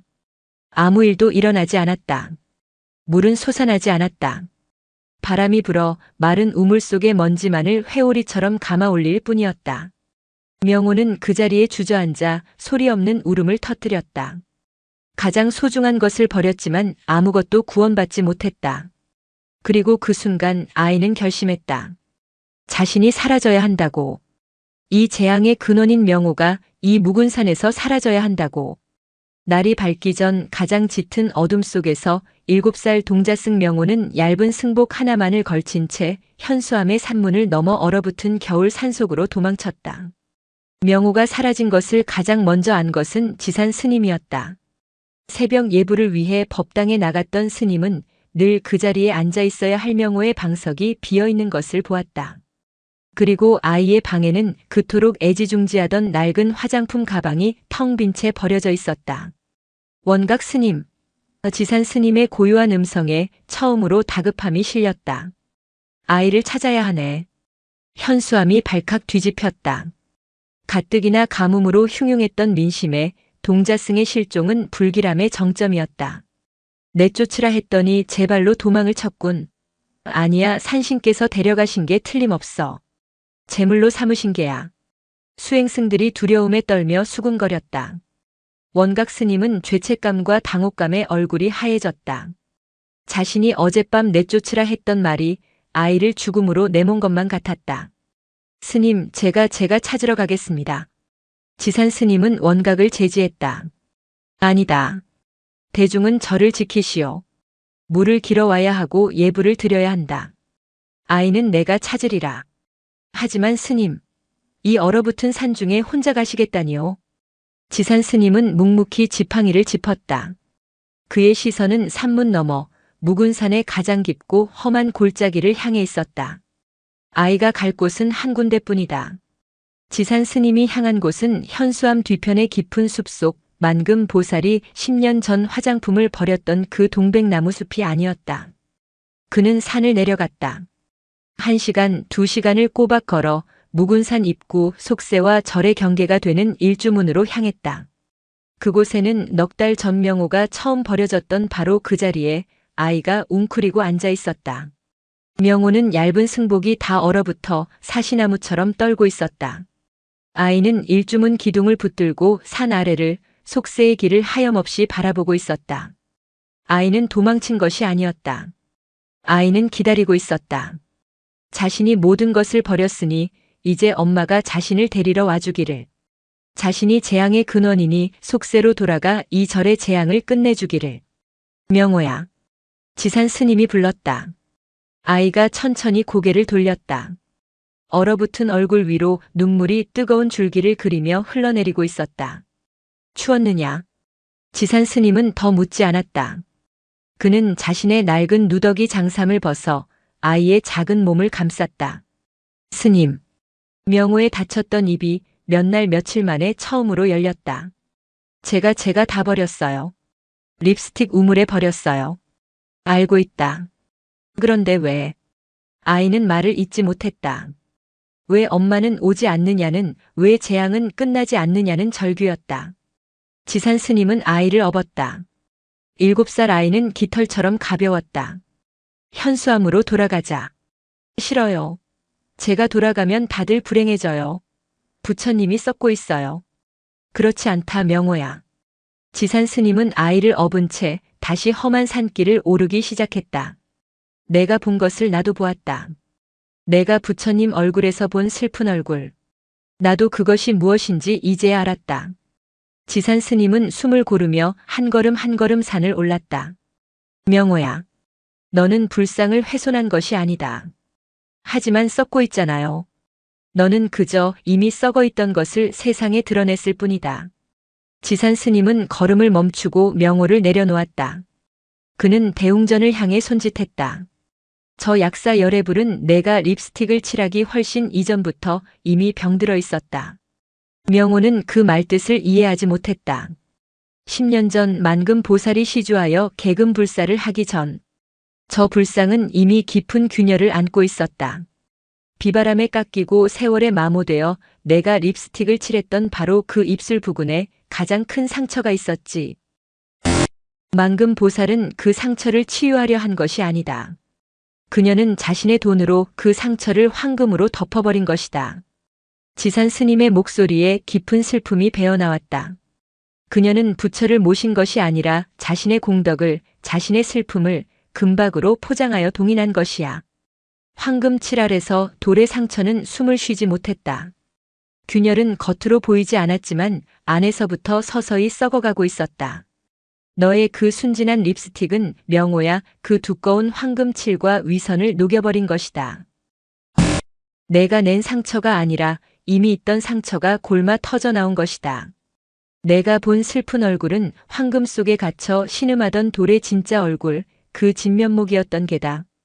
명호는 그제야 깨달았다. 자신이 한 일은 부처님을 아프게 한 것이 아니라 아픈 부처님의 신음을 세상에 알린 것이었다. 가자, 명호야. 지산 스님은 다시 아이의 손을 잡았다. 이제 저 부처님의 상처를 진정으로 치유해 줄 시간이다. 제가 어떻게? 내가 버렸던 그것으로. 립스틱이요? 아니다. 지산 스님이 명호의 가슴을 가리켰다. 그것을 버릴 때의 그 마음. 내가 가진 가장 소중한 것을 남을 위해 기꺼이 버렸던 그 마음. 그것이 자비다. 그리고 그것이야말로 저 썩어가는 돌을 구할 유일한 약이다. 두 사람이 현수암으로 돌아왔을 때 원각 스님과 만금 보살이 참담한 얼굴로 그들을 맞았다.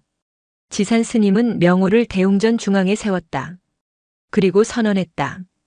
오늘 현수암의 약사 열애불 불사를 다시 시작한다. 원각 스님이 물었다. 석공을 부르시겠습니까? 아니다. 지산 스님은 마른 우물을 가리켰다. 물을 길어올 것이다. 그리고 저 부처님의 얼굴을 우리가 직접 씻어낼 것이다. 하지만 스님, 물이 없습니다. 물이 없다면. 지산 스님은 법당에 버려진 그 수많은 립스틱과 화장품 쓰레기들을 바라보았다. 저 욕망의 기름때를 우리의 눈물로 닦아낼 것이다. 지산 스님의 선언은 공허한 외침처럼 들렸다. 물을 길어와 저 부처님의 얼굴을 씻어낸다. 우리의 눈물로 저 욕망의 기름때를 닦아낸다. 말은 장엄했으나 현실은 참혹했다. 우물은 말랐고 스님들의 눈물샘조차 가뭄에 마른 먼지 구덩이 같았다. 대웅전 안은 썩어가는 돌의 비릿한 냄새와 버려진 화장품들의 역한 향기, 그리고 절망의 냄새로 질식할 듯했다. 원각 스님은 이 모든 상황이 주지 스님의 관념적인 고집으로만 보였다. 스님, 탁상공론이십니다. 눈물로 돌을 씻으신다니요. 당장 저 상처를 도려내지 않으면 저 불상은 형체도 없이 무너질 것입니다. 그것이 스님께서 원하시는 치유입니까? 지산 스님은 원각의 절규에 대답하는 대신 조용히 제단 앞으로 걸어갔다. 그는 제단 구석 스님들이 매일 아침 의례적으로 올리는, 그러나 이제는 그 양이 손가락 한마디만큼 줄어든 맑은 정화수 그릇을 들었다. 그는 그 귀하디 귀한 물에 자신의 낡은 소매자락을 적셨다. 그리고는 썩어가는 불상의 얼굴이 아닌 그 발치, 먼지 쌓인 연꽃 좌대를 닦기 시작했다. 원각은 그 모습에 망연자실했다. 지금 얼굴이 무너지고 있는데 발을 닦고 있다니. 원각 스님. 지산이 등을 돌린 채 말했다. 상처가 났을 때 상처만 보아서는 아니 돼요. 그 상처를 지탱하고 있는 발을 보아야 하고 그 아픔을 견디고 있는 몸 전체를 보아야 하오. 그는 묵묵히 좌대의 먼지를 닦아냈다. 우리는 저 부처님의 썩어가는 얼굴에만 집착했어. 만금 보살은 저 얼굴에서 딸을 보았고 우리는 저 얼굴에서 재앙을 보았지. 허나 단 한 사람도 저 무거운 몸을 바치고 있는 발을 보지 않았소. 원각은 지산 스님의 그 무심한 그러나 근원적인 행위 앞에서 숨이 막혔다. 그는 자신의 어리석음을 깨달았다. 자신은 문제만 해결하려 했을 뿐 그 문제를 안고 있는 존재 자체를 보지 못했다. 그는 묵묵히 지산 스님의 곁에 무릎을 꿇었다. 물은 없었다. 원각 스님은 자신의 마른 소매로 불상의 차가운 무릎을 닦기 시작했다. 물기 없는 천이 거친 돌에 스치며 마치 우는 듯한 소리를 냈다. 그때 법당 구석에서 실어증에 걸렸던 명호가 두려움에 갇혀있던 만금 보살이 그 광경을 지켜보고 있었다. 명호는 지산 스님과 원각 스님의 마른 닦음질을 보았다. 아이는 자신이 무엇을 해야 할지 깨달았다. 명호는 밖으로 뛰쳐나갔다. 그리고 10년 전 만금 보살이 화장품을 버렸던 그 동백나무 숲으로 달려갔다. 가뭄 속에서도 유일하게 푸르름을 잃지 않은 곳이었다. 아이는 차갑고 축축한 기운이 감도는 그늘 밑의 흙을 작은 손으로 파헤쳤다. 그리고 흙먼지 속에 묻혀있던 10년 묵은 립스틱과 분첩의 잔해들을 다시 주워 모으기 시작했다. 그것들을 세상에 나오게 한 것은 자신이었으니 그것들을 거두는 것도 자신이어야 했다. 그 시간 법당 안에서는 만금 보살이 움직였다. 그녀는 죽은 사람처럼 텅 빈 눈으로 지산 스님이 닦아낸 연꽃 좌대를 바라보고 있었다. 그녀는 10년 전 남편의 49제 때 그리고 딸의 장례 때 자신이 했던 일들을 떠올렸다. 그녀는 단 한 번도 남편의 혹은 딸의 발을 닦아준 적이 없었다. 그녀는 그들의 얼굴과 이름 그리고 그들이 남긴 재산에만 매달렸다. 그녀는 비틀거리며 불상 앞으로 다가갔다. 그리고 썩어가는 그 얼굴을 올려다보았다. 그때까지 그녀는 그 얼굴에서 딸을 보려 애썼다. 하지만 지금 그녀의 눈에 들어온 것은 다른 것이었다. 황금칠이 벗겨진 자리, 명호의 립스틱과 화학약품, 그리고 돌에 썩은 가루가 뒤엉켜 흘러내린 그 자국. 그것은 10년 전 불사일을 할 때 석공들이 썼던 접착제 악교와 덜 마른 오칠과 그리고 급하게 입힌 금박이 돌의 상처와 뒤엉켜 골마 터진 거대한 고름이었다. 그녀가 딸을 위해 올린다고 믿었던 그 금빛이야말로 불상을 썩게 만든 독이었다. 그녀는 자신이 본 것을 믿을 수 없었다. 내가. 그녀는 자신의 손톱으로 아직 붙어있는 금박을 긁어내기 시작했다. 이것이 내 딸을 가뒀구나. 이 금빛이 내 딸을 썩게 했어. 그녀는 미친 사람처럼 금박을 긁어냈다. 금가루와 썩은 돌가루가 그녀의 얼굴 위로 쏟아졌다. 그녀는 울부짖었다. 그것은 딸을 부르는 울음이 아니었다. 자신의 어리석음을 저주하는 피를 토하는 참회의 울음이었다. 내가 내 욕심으로 부처님을 생매장했구나. 그녀의 뜨거운 눈물이 썩어가는 돌의 상처 위로 떨어졌다. 기름때와 립스틱 그리고 10년 묵은 악교와 뒤엉킨 그녀의 눈물은 마치 용암처럼 굳어있던 썩은 부위를 녹여내며 흘러내렸다. 그것은 금빛 눈물이었다. 그녀가 그토록 집착했던 황금이 이제야 본래의 자리인 눈물이 되어 흘러내리고 있었다. 원각 스님은 그 광경을 보며 합장했다. 지산 스님이 은졸였다. 눈물로 욕망의 기름때를 닦아낸다. 바로 그때 명호가 법당으로 뛰어들어왔다. 아이의 품에는 자신이 다시 주워 모은 낡은 립스틱 잔해와 깨진 분첩 조각들이 들려 있었다. 명호는 그것을 들고 만금 보살 앞에 섰다. 보살님. 몇 날 며칠 만에 아이의 입이 열렸다. 이거. 명호는 립스틱 잔해를 내밀었다. 수연 보살님 것이 아니에요. 뭐라고? 만금 보살이 울음을 멈추고 아이를 보았다. 이거 우리 엄마 거예요. 명호는 거짓말을 했다. 그것이 누구의 것인지 아이는 사실 몰랐다. 하지만 아이는 직감적으로 알았다. 만금 보살을 이 집착에서 놓아주기 위해서는 이 물건의 인연을 자신이 끊어내야 한다는 것을. 우리 엄마가 저한테 주고 갔어요. 예쁘게 하고 기다리라고. 명호는 또렷한 목소리로 자신의 이야기를 지어냈다. 부처님 얼굴이 우리 엄마처럼 슬퍼 보여서 그래서 발라드린 거예요. 그것은 7살 아이가 할 수 있는 가장 크고 자비로운 거짓말이었다. 그것은 만금 보살의 환영을 깨부수는 진실의 칼날이었다. 만금 보살의 눈이 흔들렸다. 내 딸의 것이 아니라고. 그녀는 자신이 붙잡고 있던 마지막 동아줄이 사실은 존재하지 않았음을 깨달았다.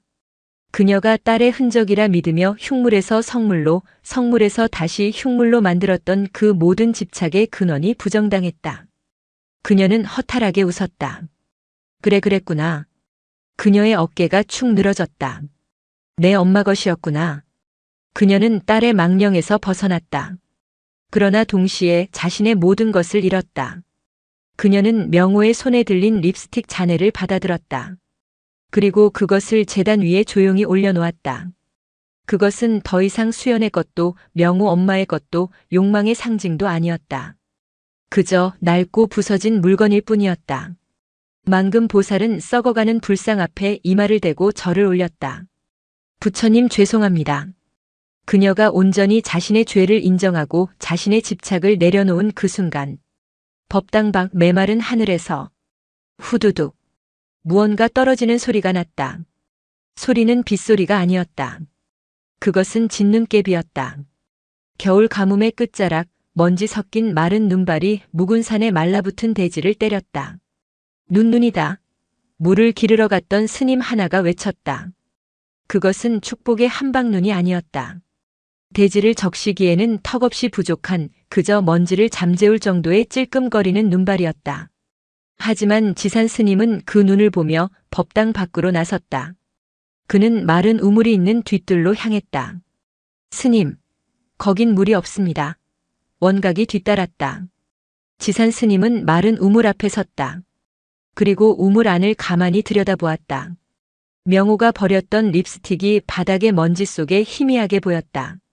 원각 스님. 예, 스님. 저 우물이 어찌 마른 것 같소? 그야 가뭄이 들어. 아니다. 지산 스님은 우물 바닥을 가리켰다. 저 우물은 너무 오래도록 막혀 있었다. 지산 스님은 현수암의 역사를 꿰뚫고 있었다. 이 우물은 본래 묵은 산의 수맥과 통하는 활천이었다. 허나 10년 전 만금 보살이 저 불상을 금으로 덮을 때 그는 대웅전 쪽을 바라보았다. 불사를 하면서 나온 흙과 돌 부스러기, 오칠 찌꺼기들을 대중들이 귀찮다 하여 이 우물에 버렸다. 그때부터 우물이 앓기 시작했다. 원각 스님은 그제야 기억이 났다. 자신이 그랬다. 불사의 정신이 팔려 폐기물들을 가장 가까운 우물에 버리도록 지시했던 것이 자신이었다. 부처님의 얼굴을 금으로 덮은 욕망이 결국 부처님의 목숨줄이었던 우물을 막아버린 게야. 지산 스님은 결심한 듯 원각에게 명했다. 지금 당장 대중들을 모두 부르시오. 예, 저 우물을 파낼 것이다. 그것은 미친 짓이었다. 겨울에 얼어붙은 땅도 아니고 수십 길 깊이의 마른 우물 바닥을 파내겠다는 것이었다. 스님, 저긴 위험합니다. 그리고 물이 나온다는 보장도 파내야 한다. 지산 스님의 목소리는 단호했다. 저 썩은 불상을 치유할 약은 저 썩은 우물 바닥에 있다. 그것은 불상 복원이 아니라 현수암의 근원을 다시 파내는 대작업이었다. 스님들은 반신반의하며 밧줄과 도르래, 삽과 곡괭이를 가져왔다.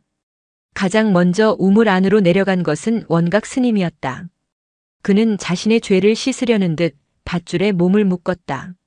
내가 버린 것이니 내가 치우겠습니다. 그는 차가운 우물 바닥으로 내려갔다. 그곳은 먼지와 쓰레기, 그리고 10년 묵은 불사 찌꺼기들로 가득했다. 그는 곡괭이질을 시작했다. 얼어붙은 흙먼지가 위로 솟구쳤다. 한나절이 걸렸다. 원각 스님은 지쳐서 올라왔고 다음 스님이 내려갔다. 그들은 교대로 우물 바닥을 파헤쳤다. 명호는 그 모습을 지켜보았다. 그리고 만금 보살도 창백한 얼굴로 그 모습을 지켜보았다. 이틀이 지났다. 진눈깨비는 그쳤고 가뭄은 여전했다. 우물은 여전히 메말랐다. 스님들은 지쳐 쓰러졌다. 스님 아니 됩니다. 여긴 죽은 우물입니다.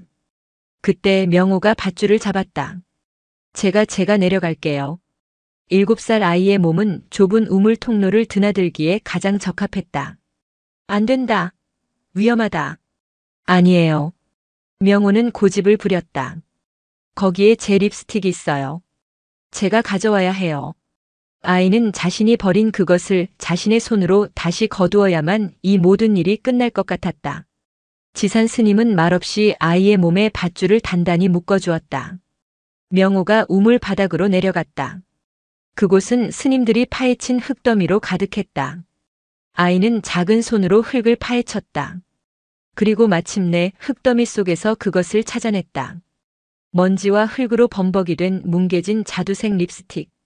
모든 재앙의 시작이자 모든 치유의 열쇠였던 물건. 명호가 그것을 손에 쥐는 순간이었다. 아이의 발밑에서 부르르. 미세한 진동이 느껴졌다. 스님. 아이가 위를 보고 외쳤다. 여기 축축해요.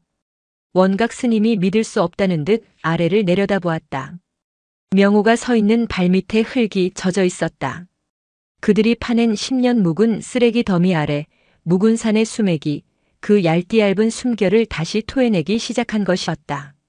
물이다. 물이. 그것은 샘물이 아니었다. 그것은 뻘이었다. 생명을 머금은 검고 축축한 진흙. 수맥이 다시 열린 것이었다. 스님들은 환호했다. 명호는 그 진흙 속에 묻혔던 립스틱을 들고 위로 올라왔다. 아이의 얼굴은 흙먼지와 진흙으로 범벅이 되어 있었다. 그 모습은 썩어가던 불상의 얼굴과 기묘하게 닮아 있었다. 명호는 흙 묻은 립스틱을 지산 스님에게 내밀었다. 스님. 지산 스님은 그것을 받지 않았다. 대신 아이의 손에서 흘러내리는 검은 진흙을 손가락으로 찍었다. 그리고 그것을 법당으로 가져갔다. 그는 썩어가는 불상의 얼굴, 그 흉측한 상처 위에 우물 바닥에서 퍼올린 그 생명의 진흙을 약처럼 발랐다. 이것이 진정한 계금이다. 지산 스님이 선언했다. 황금이 아니라 가장 낮은 곳의 흙으로. 욕망을 덮는 것이 아니라 상처를 드러내고 그 상처의 대지에 살을 바르는 것이다. 우물 바닥에서 솟아난 것은 맑은 물이 아니었다. 그것은 묵은 산의 뼈와 살이 녹아든 약초 냄새가 나는 검붉은 진흙수였다. 스님들은 그 귀한 진흙물을 조심스럽게 길어 올렸다. 가뭄은 아직 끝나지 않았지만 현수암은 죽음의 물이 아닌 생명의 흙을 얻었다. 지산 스님은 그 진흙물로 불상의 얼굴을 씻어내기 시작했다. 만금 보살의 눈물로 씻겨 내려갔던 10년 묵은 때와 명호의 립스틱 기름때가 마침내 대지의 기운이 담긴 진흙물에 중화되며 씻겨 내려갔다. 썩어가던 돌의 표면이 드러났다. 그것은 참혹했다. 불상의 입술은 뭉개졌고 한쪽 뺨은 깊게 파여 마치 끔찍한 화상 자국처럼 보였다. 썩은 부위가 도려내지듯 씻겨나가자 불상의 얼굴은 돌이킬 수 없는 흉터를 갖게 되었다. 사람들은 이제 이 불상을 약사 열애불이라 부르지 않았다. 흉터 부처님 혹은 얼굴 잃은 부처님이라 불렀다. 석공이 다시 불려왔다. 스님 이 상처는? 석공은 차마 말을 잇지 못했다. 새 돌로 메워야 합니까? 아니면 이대로. 모두가 지산 스님의 입을 바라보았다. 그때 한 달 넘게 식음을 전폐하고 유령처럼 변해버린 만금 보살이 자신의 거처에서 무언가를 들고 나왔다.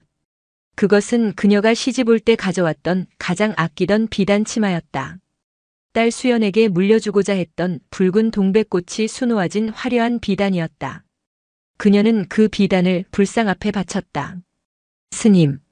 그녀의 목소리는 완전히 쉬어 있었다.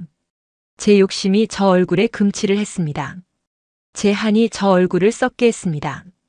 그녀는 비단 치마를 손수 찢기 시작했다. 치잉 마이너스 화려한 비단이 조각조각 찢어졌다. 이제 제 마지막 남은 허영으로 저 부처님의 상처를 닦아드리고 싶습니다. 그녀는 물을 찾지 않았다. 그녀는 자신이 찢은 비단 조각으로 불상의 흉터에 남은 마지막 흙먼지를 닦아내기 시작했다. 그것은 만금 보살이 죽는 순간이자 한 평범한 중생이 태어나는 순간이었다. 그녀가 붉은 비단으로 상처를 닦아낼 때 명호가 그 모습을 가만히 지켜보고 있었다. 명호는 지산 스님에게 다가갔다. 그리고 자신이 우물에서 가져온 흙 묻은 립스틱을 내밀었다. 스님, 이것은 어떡하죠? 지산 스님은 그것을 받아들었다. 모든 일의 원흉. 그는 립스틱을 들고 석공에게 다가갔다. 이 상처를 메울 것이다. 무엇으로 말입니까? 지산 스님은 우물에서 퍼올린 검붉은 진흙을 가리켰다. 저 흙으로. 스님, 흙은 비가 오면 다시 씻겨나갑니다. 돌로 메워야. 괜찮다. 지산 스님은 석공에게 말했다. 씻겨나가면 또 바를 것이다. 상처란 한 번에 낫는 것이 아니기 때문이다. 매일 약을 바르듯 매일 이 흙을 바를 것이다. 그리고 그는 명호의 손에 들려있던 립스틱을 받아 그 검붉은 진흙에 으깨어 넣었다. 모두가 숨을 죽였다. 자두색 립스틱의 붉은 안료가 생명의 진흙과 뒤섞였다. 스님, 그 불경한 것을. 원각이 외쳤다. 불경하지 않다. 지산 스님이 그 붉은 진흙을 손에 들었다. 명호의 그리움 립스틱과 대지의 생명 진흙이 하나가 되었다. 지산 스님은 그 붉은 진흙을 불상에 가장 깊게 파인 상처, 그 뭉개진 입술에 손수 바르기 시작했다. 그것은 화장이 아니었다. 그것은 치유였다. 가장 아픈 상처에 가장 순수한 그리움과 가장 근원적인 생명력을 더해 새 살을 돋게 하는 의식이었다. 불상의 얼굴은 기괴했다. 창백한 돌의 얼굴 위로 흉측한 상처가 이제는 붉은 진흙으로 덮여 있었다. 마치 갓 터진 상처에 약을 바른 것처럼 그 모습은 날 것이었고 고통스러워 보였다. 하지만 그것은 더 이상 슬픈 얼굴이 아니었다. 더 이상 썩어가는 얼굴도 아니었다. 그것은 살아있는 얼굴이었다. 명호는 그 모습을 보며 자신이 왜 그토록 부처님께 화장을 해드리고 싶었는지 그 이유를 어렴풋이 깨달았다. 자신은 그저 저 차가운 돌이 살아있기를 바랐던 것이다. 망금 보살은 그 붉은 진흙 상처를 보며 더 이상 울지 않았다. 그녀는 자신의 찢어진 비단 조각으로 흙이 떨어진 불상의 발치를 묵묵히 닦을 뿐이었다. 그날 이후 현수암의 약사 열애불은 붉은 흙부처가 되었다. 그것은 불사가 아니었다.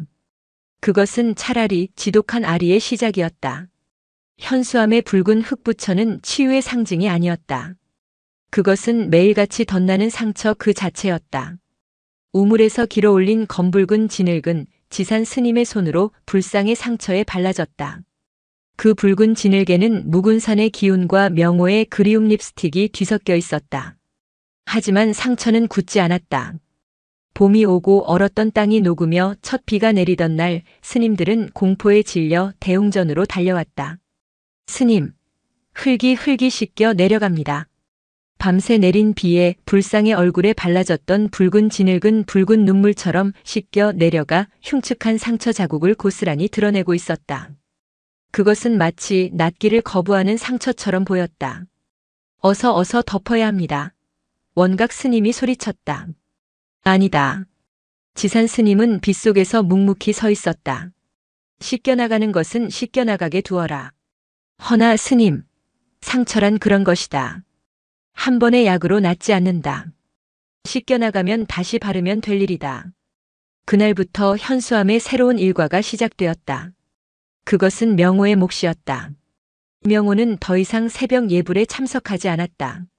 그의 예불은 매일 동이 트기 전 우물로 가 그 검고 붉은 진흙을 한 그릇 길어오는 것이었다.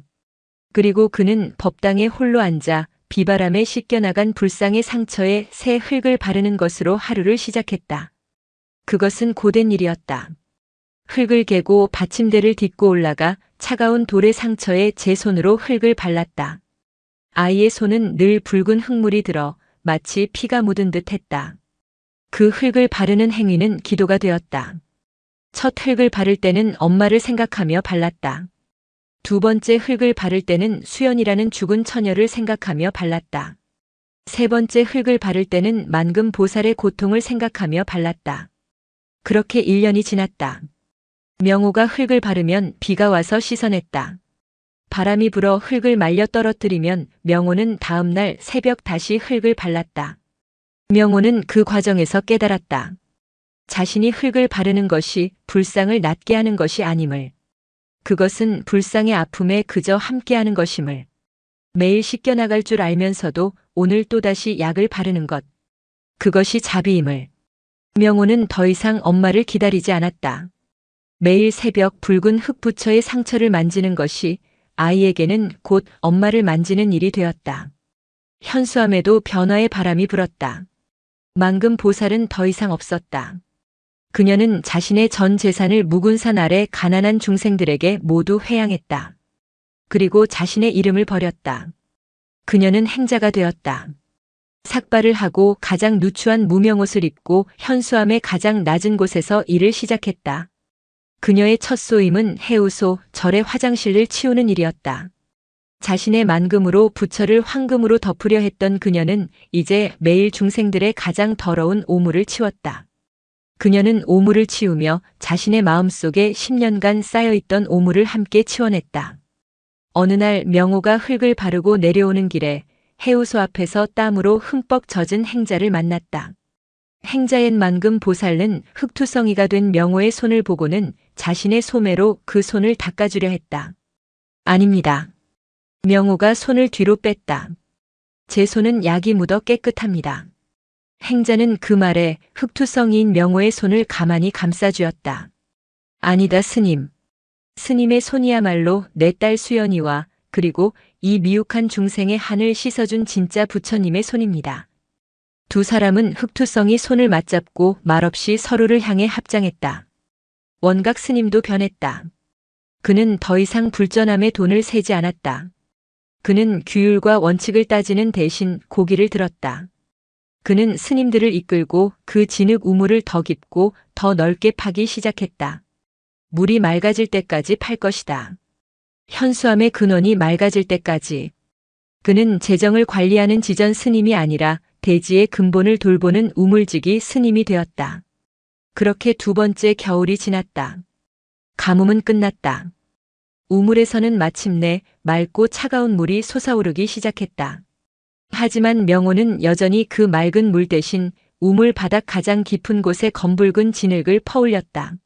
맑은 물은 중생의 목을 축였지만 저 붉은 진흙만이 부처의 상처를 어루만질 수 있었다. 소문이 다시 퍼졌다. 현수암에 가면 얼굴에 상처를 입은 부처님이 계신다. 그 부처님은 병을 낫게 해주지 않는다. 대신 상처와 함께 살아가는 법을 가르쳐 주신다. 사람들이 하나둘 다시 현수암을 찾았다. 그들은 기적을 구하러 오지 않았다. 그들은 자신의 낫지 않는 상처를 고백하러 왔다.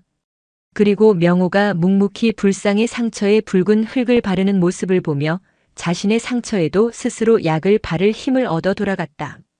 그들은 더 이상 제단에 립스틱을 올리지 않았다. 대신 그들은 자신이 가져온 가장 깨끗한 천조각을 바쳤다. 명호가 흙을 바르고 난 뒤 불상의 발치를 닦을 수 있도록. 대웅전은 더 이상 역한분 냄새가 아니라 검붉은 흙냄새와 사람들의 마른 눈물이 젖은 천냄새로 고요하게 채워져 갔다. 8해가 흘렀다. 7살 동자승 명호는 15살의 앳된 소년 스님 명호가 되었다. 그의 눈은 깊어졌고 손은 흘기를 하느라 투박해졌지만 그 누구보다 단단했다. 그 8년 동안 현수암의 붉은 흙부처는 명호의 일상이 되었다. 매일 흙을 바르고 비에 씻기면 또 바르기를 수천 번. 놀라운 일이 벌어졌다. 그 흉측했던 불상의 상처. 뭉개지고 파였던 그 돌의 표면이 명호의 손길과 붉은 진흙에 닳고 닳아 어느새 매끄러운 곡선을 이루기 시작했다. 그것은 치유가 아니었다. 그것은 길들여짐이었다. 상처가 아문 것이 아니라 상처가 그 자체로 얼굴이 되어가고 있었다. 사람들은 그 불상을 보며 더 이상 흉측하다고 말하지 않았다. 그들은 그 붉은 흙자국에서 깊은 연민과 시간을 읽었다. 그해 늦가을 8년 전 명호가 처음 립스틱을 발랐던 바로 그 계절이었다.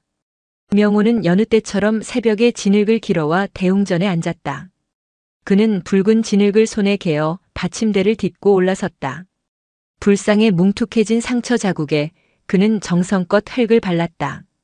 그때였다. 법당 입구에 한 중년의 여인이 서 있었다. 그녀는 값비싼 옷을 입지 않았지만 그 행색이 절과는 어울리지 않았다. 그녀는 아주 오랫동안 흙을 바르는 명호의 뒷모습을 바라보고 있었다. 그녀의 눈에서 눈물이 하염없이 흘러내렸다. 명호가 흙을 다 바르고 받침대에서 내려왔을 때 여인과 눈이 마주쳤다. 명호의 손이 그 자리에서 굳었다. 그 얼굴. 자신이 잊었다고 생각했던, 그러나 8년 전 불상의 얼굴에서 그토록 찾으려 했던 슬픈 얼굴. 자신을 묵은산 입구에 버리고 갔던 어머니였다. 어머니는 병색이 완연했다. 8년 전 그녀는 자신이 불치병에 걸린 것을 알았다.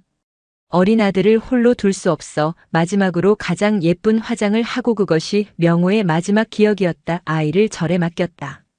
잠깐만 기다리라는 거짓말을 남기고 그녀는 죽으러 떠났던 것이다. 그러나 그녀는 죽지 않았고 병은 기적처럼 나았다. 하지만 그녀는 돌아올 수 없었다. 이미 아들을 버린 죄책감에 그녀는 스스로를 유폐시켰다. 그러다 8년 만에 상처 입은 부처의 소문을 듣고 그저 멀리서나마 아들이 살아있는지 보려고 현수암에 온 것이었다. 명호야. 어머니가 떨리는 목소리로 불렀다. 명호는 움직이지 않았다. 그는 자신의 심장이 뛸 것이라 생각했다. 혹은 원망이 솟구치거나 눈물이 터질 것이라 생각했다. 하지만 놀랍게도 그의 마음은 묵은산 우물의 물처럼 고요했다. 그는 8년간 매일 아침 자신의 가장 큰 상처 어머니를 불상의 상처에 덧바르며 이미 씻어내고 있었다. 그에게 어머니는 더 이상 그리움이나 상처가 아니었다. 그저 또 다른 중생이었다. 명호는 자신의 흙 묻은 손을 바라보았다. 그리고 어머니를 향해 걸어갔다. 그는 어머니를 껴안지 않았다. 원망하지도 않았다. 그는 어머니 앞에 섰다. 그리고 자신이 8년간 매일 해왔던 것을 그대로 했다. 명호는 자신의 흙 묻은 손가락으로 울고 있는 어머니의 눈가를 가만히 쓸어주었다. 어머니의 눈물에 붉은 진흙이 묻어났다. 어머니는 아들의 그 고요하고 깊은 손길에 더 크게 오열했다. 명호는 흙 묻은 손을 거두고 어머니를 향해 조용히 합장했다. 현수암에는 어인일로 오셨습니까, 보살님? 그것은 아들이 어머니에게 하는 말이 아니었다. 그것은 한 스님이 길 잃은 중생에게 건네는 첫 번째 화두였다. 어머니는 그 합장 앞에서 자신이 8년간 지고 온 죄의 무게를, 그리고 아들에 대한 집착을 비로소 내려놓았다. 그 모든 광경을 법당 뒤편에서 늙은 지산 스님이 가만히 지켜보고 있었다. 그의 곁에는 이제는 등이 굽은 행자만금 보살과 우물을 파느라 손마디가 굵어진 원각 스님이 함께 서 있었다. 지산 스님은 명호가 어머니를 향해 합장하는 모습을 보고 비로소 8년 전 그 붉은 흙부처를 돌아보았다. 명호가 방금 바른 붉은 진흙. 8년간의 손길에 닳고 닳아 둥그러진 그 상처. 그것은 더 이상 흉터나 뭉개진 입술이 아니었다. 그것은 마치 가장 깊은 고통을 견뎌내고 모든 것을 용서한 듯한 가장 완벽한 미소의 모습이었다.